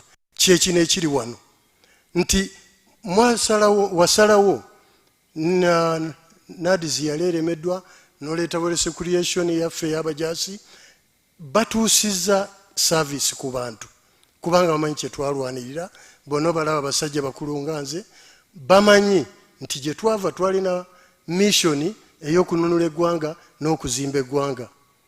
So your excellency ndi wano nga nkusaba nti kye tulina okukola tutandike okuleeta key people ng'abajaasi ne bakadazi baffe trainings ekyankwazi nga bw'olaba Honorable Franka ne Bright kino ekintu balinga bye bakivumbudde emabega eri. I'm sorry to say naye Honorable former Minister Sempijja yali omu ku badisturbinga programu zo kubanga ye ne regioni zonna yazeetolooza seedlings ze era byowulira nti abantu tebasasulwa bano abanene babadde bafuna emwanyi ne bazisupplyinga ate ne basooka okwesasula ne bamala mu kwesasula ne bakwata obusente obutono ne bagamba nga Haji Kasujja ono gwenkola naye ne bamugamba nti gwe ogamba wasupplyinga emwanyi 12,000 nedda olimba tugende ku ground wayiseewo emyaka 3 oba 4 tugende ku ground ne bagira ki ne batuuka ne basanga nga ne bakugamba nti 2,000 kkiriza tukusasula ezo oba nedda gomanyi. Kati omuganda agamba nti nyama ntono kanere mu nkwawa omunyankole nagira ngu abatimbire damu tebuba kugyesheramu. Your Excellency tusaba naffe abalwanyi bo otuteeke mu system tugoberere ebintu byokola tulabe nga tutereeza ebyo byopulaningira eggwanga. Bano ab'opposition abagamba nti President Museveni ayagala kufuga abaavu nedda be baagala okufuga abaavu kubanga bwe twali tugaba emwanyi be baagananga abantu ozisimba abaagaana ozisimba babawuliriza bano abavubuka olwaleero kiki bakola be bagenda babba emwanyi z'abantu we bazaanise ne mu masitowa. We also need security, Your Excellency, okukuuma emwanyi z'abantu. UCDA tegenda kusomesa abantu, UCDA tegenda kuzimbira abantu bakaliza mwanyi zibeere ku mutindo kati otegeka zibeere ne ku mutindo tufune World Cup ey'okulima emwanyi ey'okugaba emwanyi ey'okutunda emwanyi mu ggwanga lyonna. So for that matter mbadde nsaba ba media activists bo otuwe ofiisi tutandike okwogerera programu zo nga tufuna information mu ministries zo kubanga olumu tetumanyi ba public relations officer tetutera balaba ku radio gye tuba tupambanira naki n'aba opposition. Mwebale nnyo webali eddala, Your Excellency. Finally, Tugume, what are you saying about your coffee? What is it? Biaruhanga. Oh. Your Excellency,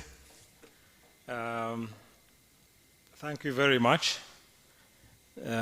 Nzikiriza njogere mu Luzungu briefly. I will confirm what our brothers have just said from the view of an exporter. I've been around for more than 20 years, and I can confirm that between 1999 and 2005, we lost 50% of the Robusta trees to the coffee wilt disease. And true recovery began after Operation Wealth Creation had started working. True recovery and then expansion. So today, of course, we can proudly talk about 9 million bags, but it has been very hard work, really, really hard work. And when coffee wilt disease was destroying our trees, UCDA was there, of course. The next thing that I will talk about is to do with market access. The narrative that has been built is that UCDA gives us access to international markets. That without UCDA, we will lose, I will use the exact words being used, we will use accreditation and certification, that they have. This is not true. This is not true. Access to international markets is given to us by the Ministry of Agriculture, which confirms that our coffee is good for human consumption. That is the phytosanitary services that they give. UCDA does quality control, which is okay because it helps us know what we are doing internally. The quality control function is hardwired in the single window system. So we get the primary data that we need to know that, okay, so this month we have exported this much, it has been exported by this person in licensing. That is what it does, local. After the coffee has crossed the border, the quality certificate is useless. It's useless. What gives us access to markets is the phytosanitary certificate and the general marketing that we do ourselves as private sector, of course with government support. So, Your Excellency, I thank you for this chance. Thank you. I wish to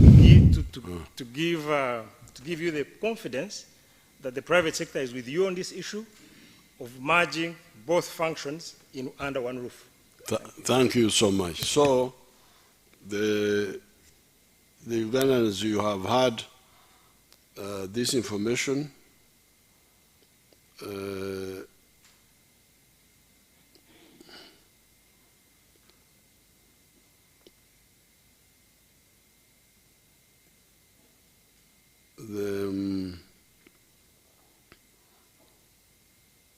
I have already given you many wealth creators of Kisozi. I showed you one of them that I've been struggling with. I have been struggling with them ever since 1990 without hearing about UCDA. Secondly, the wealth operations commanders that have spoken here, operating in the Uganda area. Thirdly, the MPs that were being discriminated by UCDA, they have spoken. Fourthly, the researchers that have been developing the breeding and planting materials have spoken. Therefore, logic shows that the agencies and authorities have the following problems. First, they do no work or little work, yet for us, we are always working for the mass line. Bonna bagagaware, duchu. So there is a fundamental contradiction. They do either no work or very little work. And yet for us, we want to reach everybody. So we are incompatible. We are incompatible. I cannot continue with the UCDA, with the DDA, because for them they are working for a few. When they work for a few. But you hear now the stories, the corruption, the what.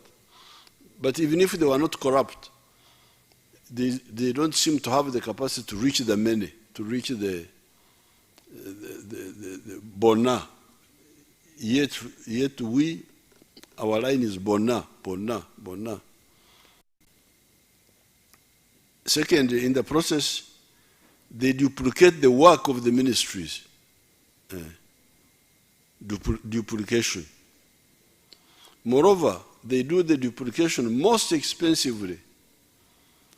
By 2016, a mere 3,905 persons, this for all the agencies, not UCDA only, 3,905 persons in these agencies were using Uganda shillings 2.2 trillion, while 80,000 people in the public service were using only Uganda shillings 2.6 trillion. You can imagine. 3,000 people were using 2.2 trillion shillings. In 2016, That's when the alarm came. That's when we came to know.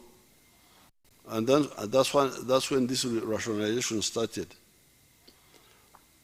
On the wages, on the side of the wages, the 80,000, because the 80,000 are the 18,000 people in the ministries, permanent secretary, under secretary, those people there, clerks, plus 60,000 soldiers. I just estimated the figure of soldiers. 2016 was about, let's say, 60,000. So here you would say 80,000 public servants were being wages now in Msara. We are being paid 755 billion. The 3,000 we are being paid 995 billion. What sort of this? For doing no work? Eh? You can't believe it. In Mzempura no Kuswara that we have been having this debate. Really? What are you debating? Either you are mpura okuswala nze banange abantu bange bano bentambula nabo bantu bakikaki okwonoona obudde ku ensonga ngendo 3,000 people 3,905 emisaala bali bafuna obuwumbi 995 omwaka. Abakozi ba gavumenti 8,000 bafuna obukadde obuwumbi 755. 3,000 basingira ddala 8,000 ku musaala gwokka, totaddemu the other expenses. 4, it seemed that they were also getting corrupt, but also they were poorly supervised because they were away from the public service, and the boards that are supposed to supervise them are not constituted with the sound logic. Because the boards which you look after, who are they? Never told a board. Because in business, the board members are normally some of the owners of the business. And in the board, the management is different, but because the wealth is mine, in fire you. But having board members who are just also looking for what to eat, they can't guarantee. Boards in companies are sometimes from the owners of the business. They therefore have a vested interest in the health of the business. The boards for these groups have not been logically grounded. 5, these agencies cannot have an adequate network to do extension work. You heard what Mutumba was saying, that the one supervisor for the Kiboga, what, was also supervising Hoima. He would come. The MP for Kiboga West told us of a coordinator for that area that had to look after the whole of Kiboga and also parts of Busoga, Bunyoro. He would come occasionally and he would work through the extension workers of the ministry. Number 6, in any case, apparently they do not do phytosanitary certification. Now this one is also new information. The one given by Biarhanga, that apparently what they were calling phytosanitary to show that the product is safe, it is done by the ministry apparently. And that by law they are not even allowed to do it.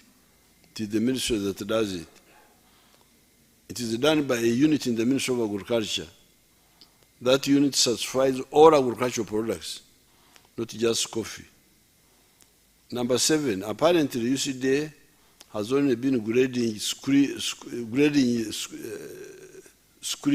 18, what, that apparently that's all they have been doing. saying that this is bigger, this one is smaller, grading the size. But they say that that certification is not recognized internationally, that it is only for internal use. The international certification is by the ministry. Number 8, the government extension workers, now that they are better paid, and we are going to apply on them the UPDF like standing orders, they will wake up. There are government extension workers at every sub-county. UCD had only 55 in the whole country. How could they manage? Duplication that is ineffective and grossly expensive. This is the situation. This was a duplication that was not effective, but also very expensive. It seems, therefore, that the agencies were not necessary from the very beginning. Why? It is because they do not develop the planting and breeding materials. Because bogenda ku mirimo egiri ku birime n'okulunda. Number 1, planting and breeding material. They are not the ones who do them. It is the scientists. Bwetuvaawo. Propagation. They don't do it. The promotion. Now even the safety, they don't do it. So, what were these people for? They do not do the phytosanitary, the ministry is the one which does it. They do not do the promotion, it is the operational wealth creation. Ourselves, the other stakeholders such as MPs, churches, etc., that do most of the promotion. I therefore thank the NRM MPs for putting to an end these parasitic agencies and authorities that were consuming so much money. The money thus saved will help us to do the important roads we have been trying to tarmac unsuccessfully. These are roads like Myanzi, Kasanda, Bukuya, Kiboga, Ruwero, Butarangwa, Ngoma, Briamshenyi, Kijunjubwa, Masindi, Mpigi, Kasanje, Nakauka, Kisubi, Fort Potro, Kijura, Buzuwera, Nsika, Nyakashaka, Nyakabirizi, Kazo, Kabogore, Mpara, Kyejegwa, Hapuyo, Karuguza, Kashenshoro, Rukungiri, Muhanga, Rwamchuchi, Kisizi, Rubare, Kabingo, Rugaga, Magabi, Rakai, Kanunimanyi, Mitiana, Sekanyonyi, Busunju, Chikagate, Kitwe, and Kitwe, Ruoho, Buteranro, Hamurwa, Kanungu, Jinja, Budondo, Mbulamuti, Kamuli, Kamuli Bukungu, Iganga Lyantonde, Rumbugu, Rakai, Chiyunga, Kamuli,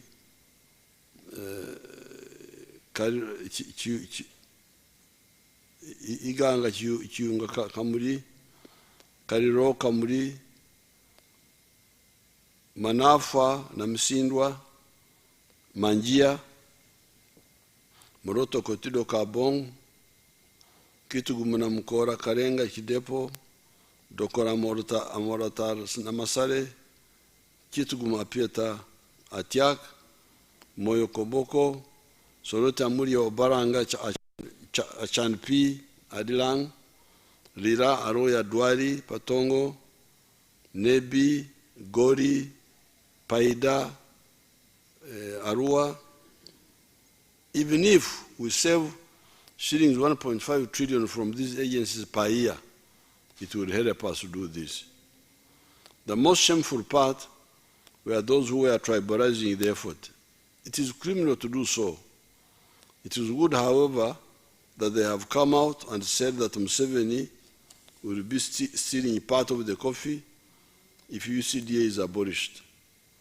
UCD is now abolished. We shall now see which coffee Museveni will steal. If there will be no coffee stolen by Museveni, as there will be no coffee stolen, the people of Uganda must realize the shallowness of these groups and punish them politically. Although I think we should also punish them even legally.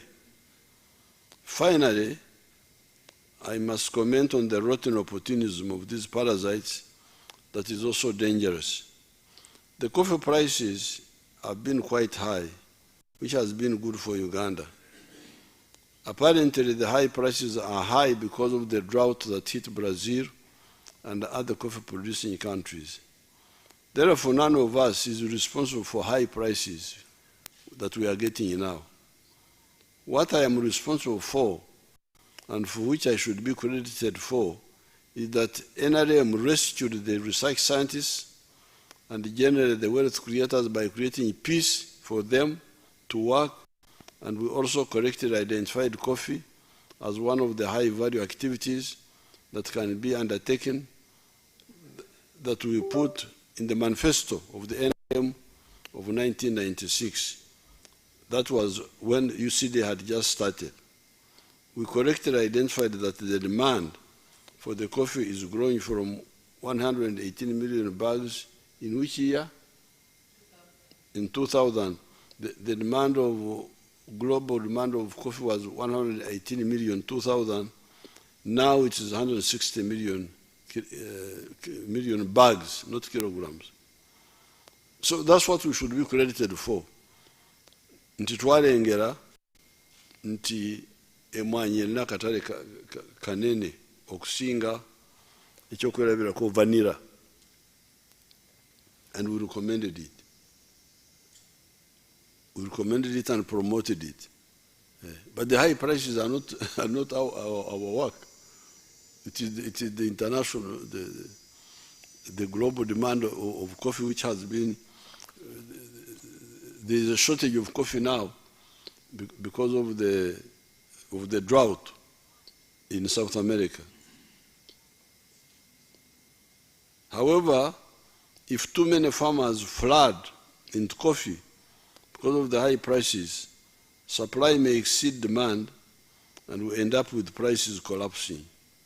That is why the NRM advises people to go, not to go for kwechokomba, moving on one leg, like when children are playing. When you are walking on one leg. Say Okongoja. That's why NRM, we cannot say, oh, only money, because if the production goes on, it may exceed demand and the price will collapse. And that's why for us, we therefore recommend a package, not just one thing, but a package. The 4 acres model. Emwanyi, ebibala, amata, nteza amata, emmere, embizi, mwabali embizi, enkoko z'amagi, fish farming for the small people, so that you don't kongoja, you have more legs than one. Our advice and plan is move on more than one leg, then you are insured for your prosperity. Avoid opportunistic and superficial planning. Thanks so much. I don't know, Nsegumira, whether you want to translate something. Something little, Your Excellency. Your Excellency, webale nnyo okuba nga tutte mu teekateeka eyo. Bannayuganda abatulaba mwenna tugenda kuyisa mu bufunze okunnyonnyola ebigambo bya President, kubanga abadde ebimu abigezezzaako nnyo okubitulambulira. Naye President bw'abadde atandika atuyisizza mu gyenvudde we. NRM yatandika etya nga we yali ekibiina ky'abayizi mu 65 okusobola okulaba nga kirwanirira abantu baffe aba Uganda. era president atutte maaso n'atulaga abafuzi b'amatwale engeri gye baleetamu ebyenfuna era nga babisigamya ku nnyukuta 2 C ne T nga C yalimu coffee mwalimu coffee mwanyi mwalimu cotton pamba mwalimu ne copper ebyo nga batutegeeza nti byebyokka bisobola okufunamu ssente mu Uganda era ne bagenda mu maaso ne batuwa ennyukuta CT endala T eyo mwalimu amajaani mwalimu taaba ne tourism n'ebyobulambuzi era ebyo nga ffe bannayuganda batuleetedde okulaba nti bye bigenda okuba nga bisitula eggwanga lyaffe Uganda naye ng'ate abaali babirina baali batono nnyo omuwendo ogw'abantu ogwo balina baali bantu 9 bokka ku bantu 100 so kitegeeza nti abantu 91 baali outside economy baali man economy baali bafuna bufunyi sente za kulya ate nga baetinza akazinga kaabwe akazinga ako abatono nnyo abaali bakola ki abaali bakalimu president atongedde n'atutegeeza nti bwe twajja bwe baamala okuyingira mu byobufuzi eggwanga baali balitadde mu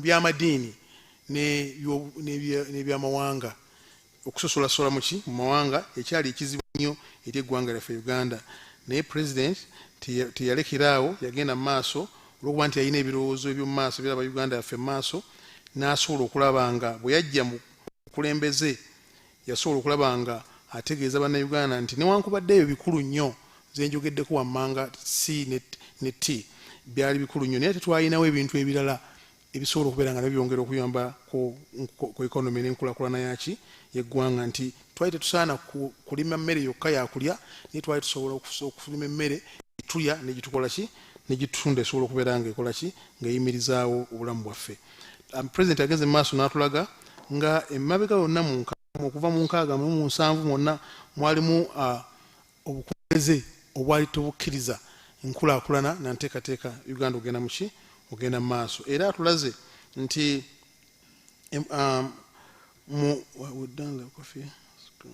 olwaleero twali mu mwanyi twali tulina millions 2 ez'emmwanyi ensawo naye kaakati tuli mu millioni ez'ensawo emmwanyi millions 9 twali nga tuyayina amajaani millions 3 ne tugenda mu millions 6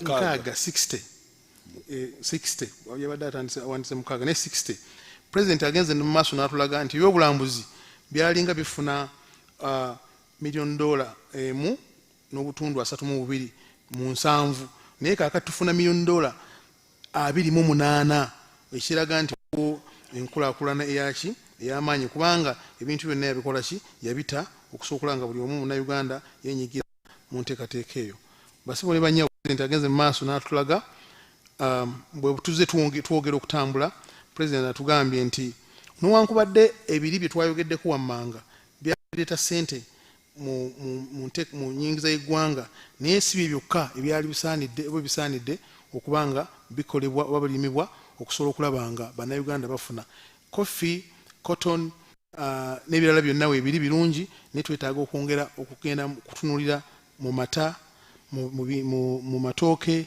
mu muwogo n'ebirala byonna kubanga kati buli kye tulima bwe tuba tukyongeddeko omutindo kidabolinga ssente okusobola okulaba nga bannayuganda bakola ki bafunamu ate nga n'eggwanga lifunamu kakati olwaleero bw'otundulira amata ente bwe bakama muvaamu amata muvaamu yogurt ne bagavaamu amata agalwawo kubanga edda twalinga tumanyi nti bw'otafumba amata ago gajja kuba ki gajja kufa naye kakati olwaleero omulaalo bw'amala okukama amata agateeka mu machine nebeera nga esobola okujja mu products ez'enjawulo president njogera mpola mpola kubanga obudde bugenze president azeemu n'atulaga nti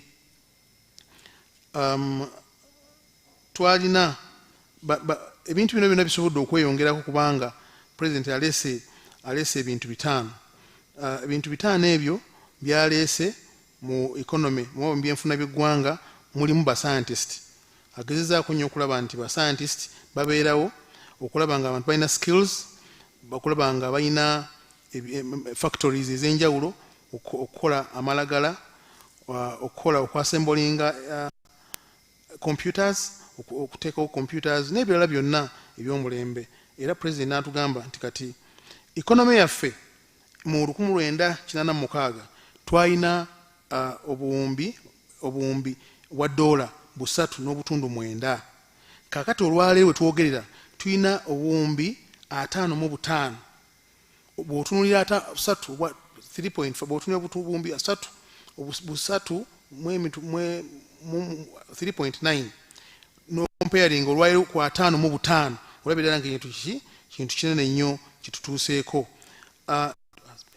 Era economy yaffe ebadde egenda mu maaso n'okulaakulana ku speed ya 6.3 bitundu 6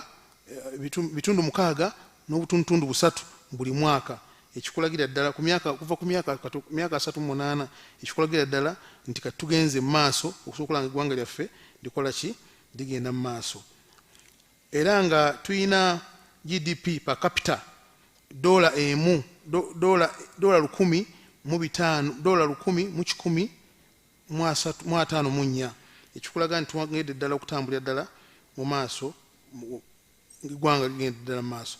President yeewuunya abagamba nti okugatta ebitongole bino kibi, si kirungi. Yeewuunya n'okwewuunya, era teyandimaze budde bungi nga ayogera n'abantu abo, kubanga alaba nti oba oli awo tebalaba bigenda mu maaso. President akulaze nti ebitongole bino byateekebwawo, for instance kati nga UCDA mu 91 ayagala okulaba nti ayongerako, era ng'amanyi nti singa kinaagenda mu maaso anaayongerako, olwokuba nti by then baali bafuna emisaala mitono.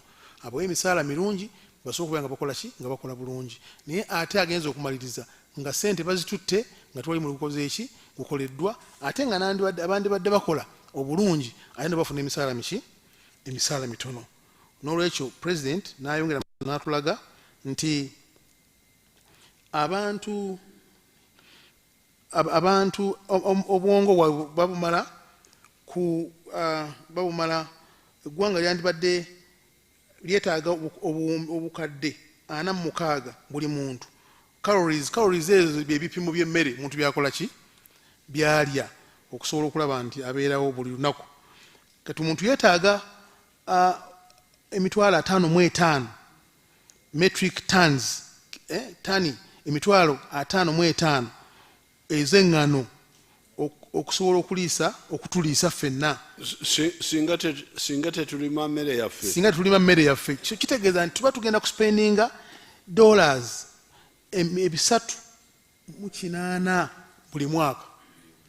$1 million 380 sisobola zoogera mu za Uganda kubanga nki nyingi nnyo.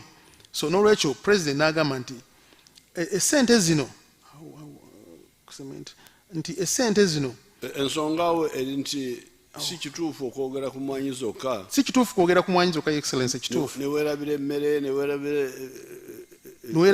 n'ebirala byonna, kubanga bw'onoogamba ku mwanyi zokka kitya singa kinaabeera nga ku international market nga kiba kisse ate nga kimudipendizeeko mukka. Kitegeeza nti eggwanga lijja kuba mu matiga.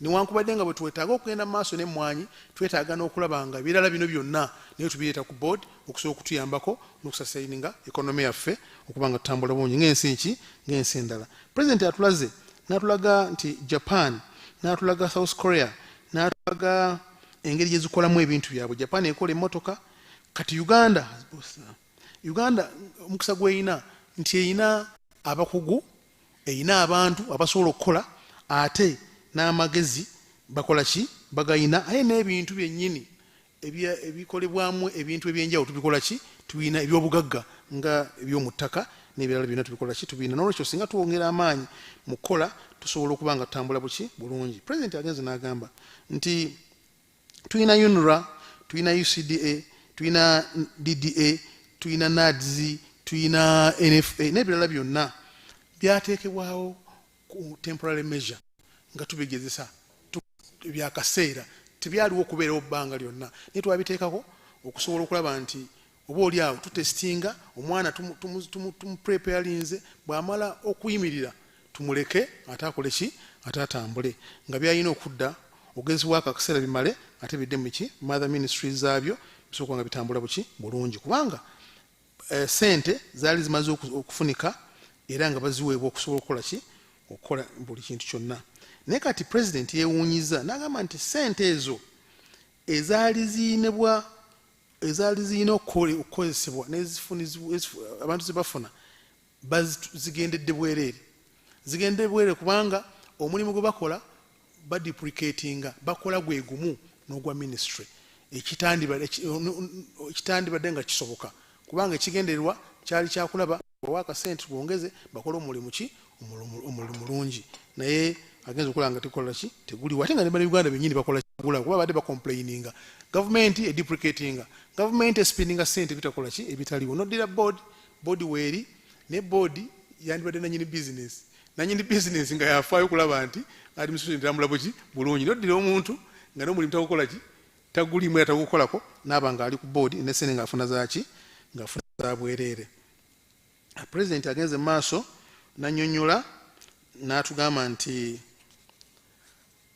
bw'otunuulira ebitongole bino byonna essente zebikola zebifuna sente nyingi nnyo bw'otunuulira abakozi ng'ogyeko ebyokuba nti bakola emirimu bannaabwe abala gye bakola mu 2016 abakozi 3,905 mu agencies zino batwala obutabalika si buwumbi this time kubanga obumbi bubeera billions ne trillion obutabalika 2.2 obutabalika 2.2 trillion n'obutundu bubiri nga ate abantu baffe 8,000 mu public service wanji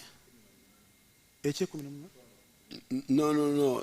When you total them, they are 80,000. Yes. With the soldier. Bw'otunuulira while abantu 8,000 abali mu public service bafunanga bakozesa obuwumbi 2.6 obutabalika 2.6 mu misaala gyabwe abantu 8,000 bafunanga obuwumbi 755 n'obutundu 2 billions ate abantu 3,905 bafunanga obuwumbi 919 n'olaba nti almost obuwumbi 3 bwonna bugenze emitwalo giri 8 bafunye sente entono ate bali agencies zifunye sente nyingi nnyo so singa oleka obuwumbi buno 2.6 obuwumbi 2 n'obutundu 6 ku bakozi ba gavumenti n'obongerako emisaala ku gino osobola okufuna omulimu omulungi ate nga bafuddeyo nga ne coverage ogikoze ogifunye nnyo president agenda maaso n'atugamba nti waliwo n'obuli bw'enguzi naye ate era ng'ovudde ku buli bw'enguzi n'emirimu gye bakola tebagitunuulira bulungi ekireetera okulaba nti enteekateeka n'entambuza yaabwe tetambula bulungi president agenze mu maaso neyeewuunya boodi zino ezibeerawo zibateekawo excellence board ezo zirondebwa okulaba nga ziri waggulu wa executives eza agencies zifuna sente nyingi naye nga sente zifuna kuno work done tewali mulimu koze gukolebwa zonna zigenda mu maaso nga zikola naye nga ate boodi ezo abandi badde bazibeerako be bandi badde bananyini company bandi badde bananyini business naye oddira omuntu ng'avudde walala najja okubeera ku boodi ya UCDA najja okubeera ku boodi ya NADS oba ya UNRA naye nga omulimu ogutakola tagumanyi okusobola okulanga ku supervising so tasobola kukola bulungi president agenze mu maaso n'ategeeza nti waliwo abakulu abasobola abalina obujulizi ku nteekateeka ne ku nsonga ezo president n'atulaga abakulu ba wealth creation bajino abakulu abasirikale n'amaana n'atuyitira n'ababaka ba parliament omubadde Abdul Mutumba n'atulaga the whole region namba y'ekibuga greater kibuga abadde n'omuntu omu ate nga nemalirira ate nga n'emirimu ajja n'aginona ku extension worker session wako na akola afune sente ntono ate ola afuna nyingi ate ono ngo yamukolera muki yamukolera omulimu. President nga tugenze natutegeeza nti abantu ekibadde kyogerwa nti UCDA ebadde efulumya certificate egenda ku mutendera gw'ensi yonna tekibadde kituufu kubanga photo sanitary certificate eyo egabibwa si egigaba Ministry of Agriculture yegikola ki yegigaba n'olwekyo obubadde bulimba obwaddala bwennyini nnyini nga si butuufu. Era natutegeeza nti certificate eyo egabibwa si ya mmwanyi yokka obula certificate eyo egabibwa ku bintu byonna ebyokulya byonna ebifuluma wabweru waki wabweru w'eggwanga nga n'emmwanyi ki n'emmwanyi mweziri nga ministry yezigaba era nga gavumenti z'ensi ezirala zonna zimala kola certificate eyo efudde Ministry ya Agriculture okutandika okukozesa ebyo eba bisindikiddwa ebweru w'eggwanga. President agenze maaso n'ategeeza nti afunye information oba afunye okutegeezebwa ni certificate eno UCD gyebadde egaba ebadde egigaba nga bwemala okuwa omusuubuzi ali mu Uganda the moment olunaku lwe border onyumanyi lwezifuluma Uganda certificate yekola ki yesizinga okukola ki okubeera olwekyo UCD ebadde terina kyekola ku mutendero w'ensi yonna wabula ebadde egezaako okulaba nti ewaayo nti emmwanyi zabadde nnungi zabadde mbi mwakozewe muti ne bagiwa certificate nasobola okufulumya ki emmwanyi kisoboka okuba nga kikola ki nga kikolebwa ministry buli kimu kyonna ku international level. President agenze n'agamba nti by extension workers abalimisa abali ku magombolola gaffe olw'okuba nti bali tebakola bulungi era nga tebafuna ssente bulungi this time round President akkiriza nti agenda kuwongera amaanyi Ministry of Agriculture ne by extension workers abalimisa abo basobole okulaba nga bakola omulimu gwabwe bulungi okusobola okulaba nga batuukana n'omutindo era n'okusobola okusomesa abantu baffe mwanyi ki ze basobola okunoga ne bazaanika batya era basima batya ebinnya bazikuuma batya mu maaso.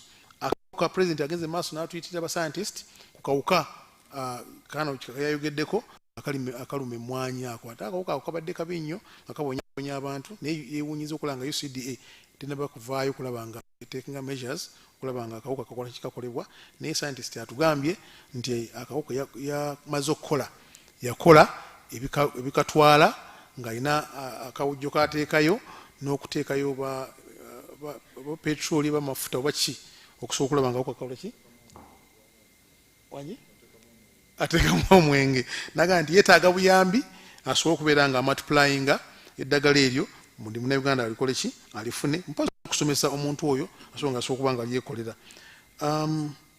President agenze maaso n'atutulaga nti mu Uganda yonna aba UCDA babadde 55 bokka ba field officers bokka 55 nga bebakola mu bitundu ebya Uganda byonna so nga ate ba extension workers buli gombolola kuliko extension workers bameka basatu ba extension workers basebo ne banya batulaba be balimisa abo abali wansi abajja okuyambako waliwo ow'ebirime waliwo wente w'ebisolo ndowooza n'ow'ebyennyanja abantu basatu bali kugombolola abeetawo okuyamba okulaba nga enteekateeka eyo ekolebwa bulungi. President agenze n'amaaso n'ategeeza nti nga maliriza nti operation wealth creation ate n'obujuliwa tubufunye nti be basaasaanyiza emmwanyi nga ne bannayuganda bennyini bakimanyi bulungi tekituufu ekikola ki ekiriyo basaanyiza emmwanyi okusobola okulaba nga bannayuganda bonna bafuna era bateekateekebwa bulungi. President atugambye singa ssente zino trillion 2 n'obutundu 2 zisevingibwa wadde 15 nebweziba 15 zokka buli mwaka 1.5 yes obutundu emu n'obutundu 5 singa zikekkerezebwa nga zivudde mu bitongole bibi byetumaze okuba nga bisibiddwawo zisobola okukola bulungi nnyo infrastructure enguudo president n'azimenya oba president amenye lwange olw'ekituuma atalwogeddeko naye amenye enguudo n'ayogera ku nguudo zaffe mulimu Bukuya, Kiboga, Luweero, Butalangu, Ngoma, Bulya Mushenyi, Kijinjubwe, Masindi Road, Mpigi, Kasanje, Nakauka, Kisubi Road, Fort Potro, Kijura, Bwizibwera, Nsike, Nyakashuka, Nyakabirizi Road, Kizo, no, it is Kiza, Kabogore, Mpara, Chegwegwa, Apuyo, Karuguzi Road, Kashenshero, Rukunjiri Road, Muhanga,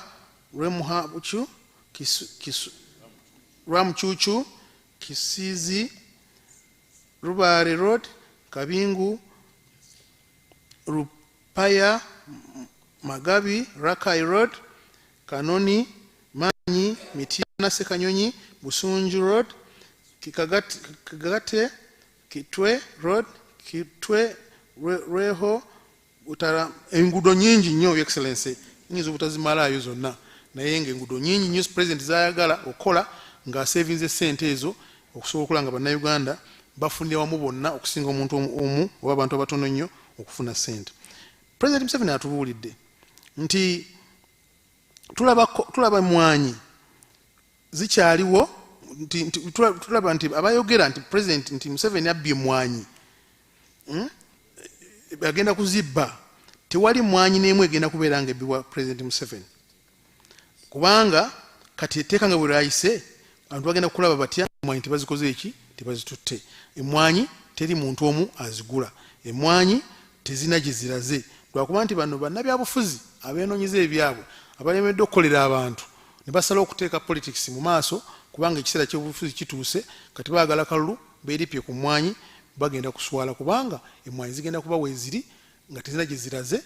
So abantu bajja kubanga bannabyabufuzi, abantu mmwe abatula bannayuganda mube babonereza politically, ekyo mukitegeera mu kalulu basobola kubanga boogera tebagaliza nki, tebagaliza nsi yaabwe, mwanyi weeziri tezina gye ziraga, era kubanga kyekimu ku birime president bye yateekamu amaanyi okulaba nga byeyongera mu ggwanga era nga batu bafuna sente.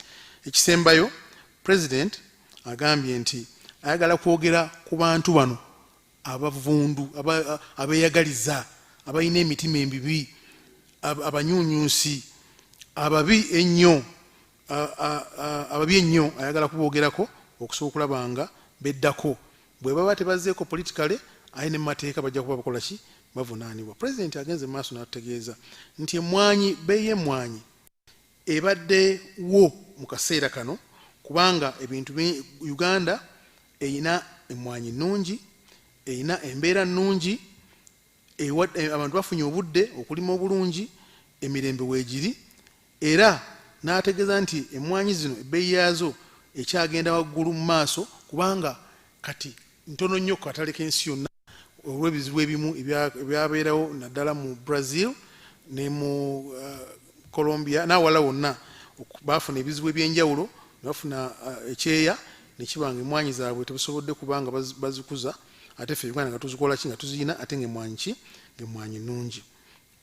N'olwekyo omuntu agamba nti UCD evunaanyizibwa ku kwambusa emiwendo aba mukyamu, kubanga UCD etegula mmwanyi, tetunda mmwanyi, terima mmwanyi, kati ate ezikola eti, evunaanyizibwa etya, ne katale k'ensi yonna si ekola ki, si ezitundayo. Tulabye obujulizi okuva omukulu omu ku ba exporter n'atulaga ddala gye batundamu emmwanyi zaabwe era gye beefuniramu akatale nga bo bennyini.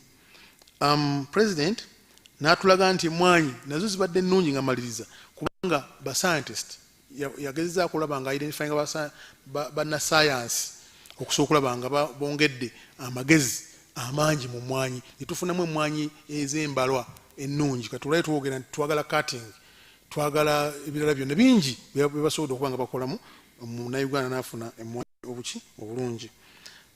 President agenze mu maaso ng'amaliriza nti mu 1986 mu manifesto ya NRM yateesa okusobola okulaba nga bateekawo ekibiina ekyo kya UCDA, kubanga waaliwo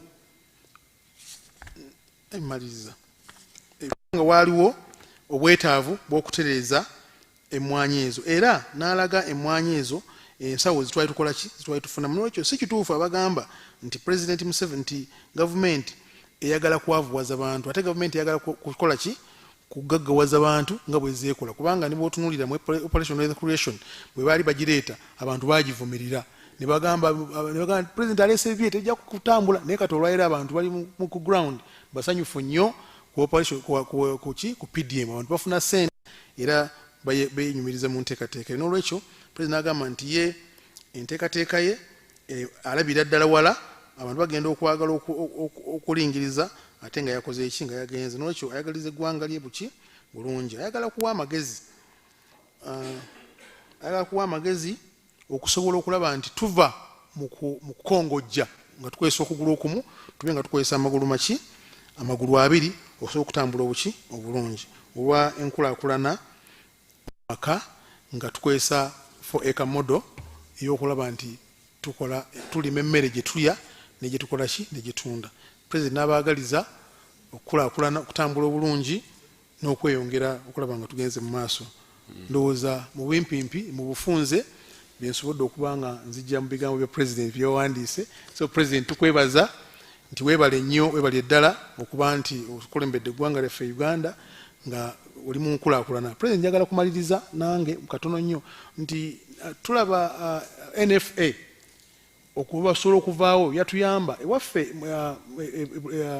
Mityana North twalina ekibira kazikiza ekibira ekyo ne bakiwa abantu abaffe abantu abaali balimu nga bali mu mmere ya wansi nga mwekiri NFA bwe yajja yawa abantu okuva eweeru awalala wonna ate baali mufo ky'okulima emiti baatema kiteme so nolaba nti ekigendererwa kya NFA tekyali tekyakola ki tekyalonakyo president tukwebaza okubeera nga oli farsighted okusobola okulaba nga ebibiina bino twagala kusevinga bannayuganda badde bagamba bamu nti essente zigenda mu duplication tetukekkereza katukekereza ate bakola ki bakomplaininga kubanga bamanyi nti bakyalina bigenda kubanga bakola ki nga boogera tukwebaza yo excellence okusobola okulaba nti okulembedde eggwanga ate n'okubanga nange ompisi nenzija mu State House abantu b'Emityana North basanyufu nnyo era emmwanyi nakugamba emmwanyi binnya biri eyo tebakola ki emmwanyi zindeese naye mbadde nzijjamu bulijjo ninjala kwebaza yo excellence okusobola okulambula eggwanga bannayuganda babadde mu kizikiza mu kyalo ebwe tugenda mu kyalo baga nti emmwanyi muzitutte muzitunda naye bannayuganda twetaaga okwongera okubasomesa okuba bamanye kubanga emmwanyi weeziri emyezi mu gwokuna sizoni ejja kuba weeri ng'emmwanyi tezina gye ziraze ate usidi nga tekola ki nga teriwo tukwebaza webale nnyo webale ddala mwenna bassebo ne bannyebo kale honorable Nsegumire tugenda kufuna endokwa muziteeke mu binya so that muleme okufuuka abalimba n'emutumba n'abalala abayenere mutwayigwere nabo jjo netukiriziganya nti bano abakola ensigo batwongere to multiply them and then our MPs will be giving them. So Ugandans, thank you so much. I had to come with the group here, all these people, to share with you the truth. People were saying that the coffee has been sold are talking rubbish, but it's good that they are talking rubbish because then we shall know them by their fruits. It's good to tell such a lie. Really, it's good for us because we are going to prove them wrong, and you people, you should punish them for telling you such useless lies. Thank you very much. God bless you.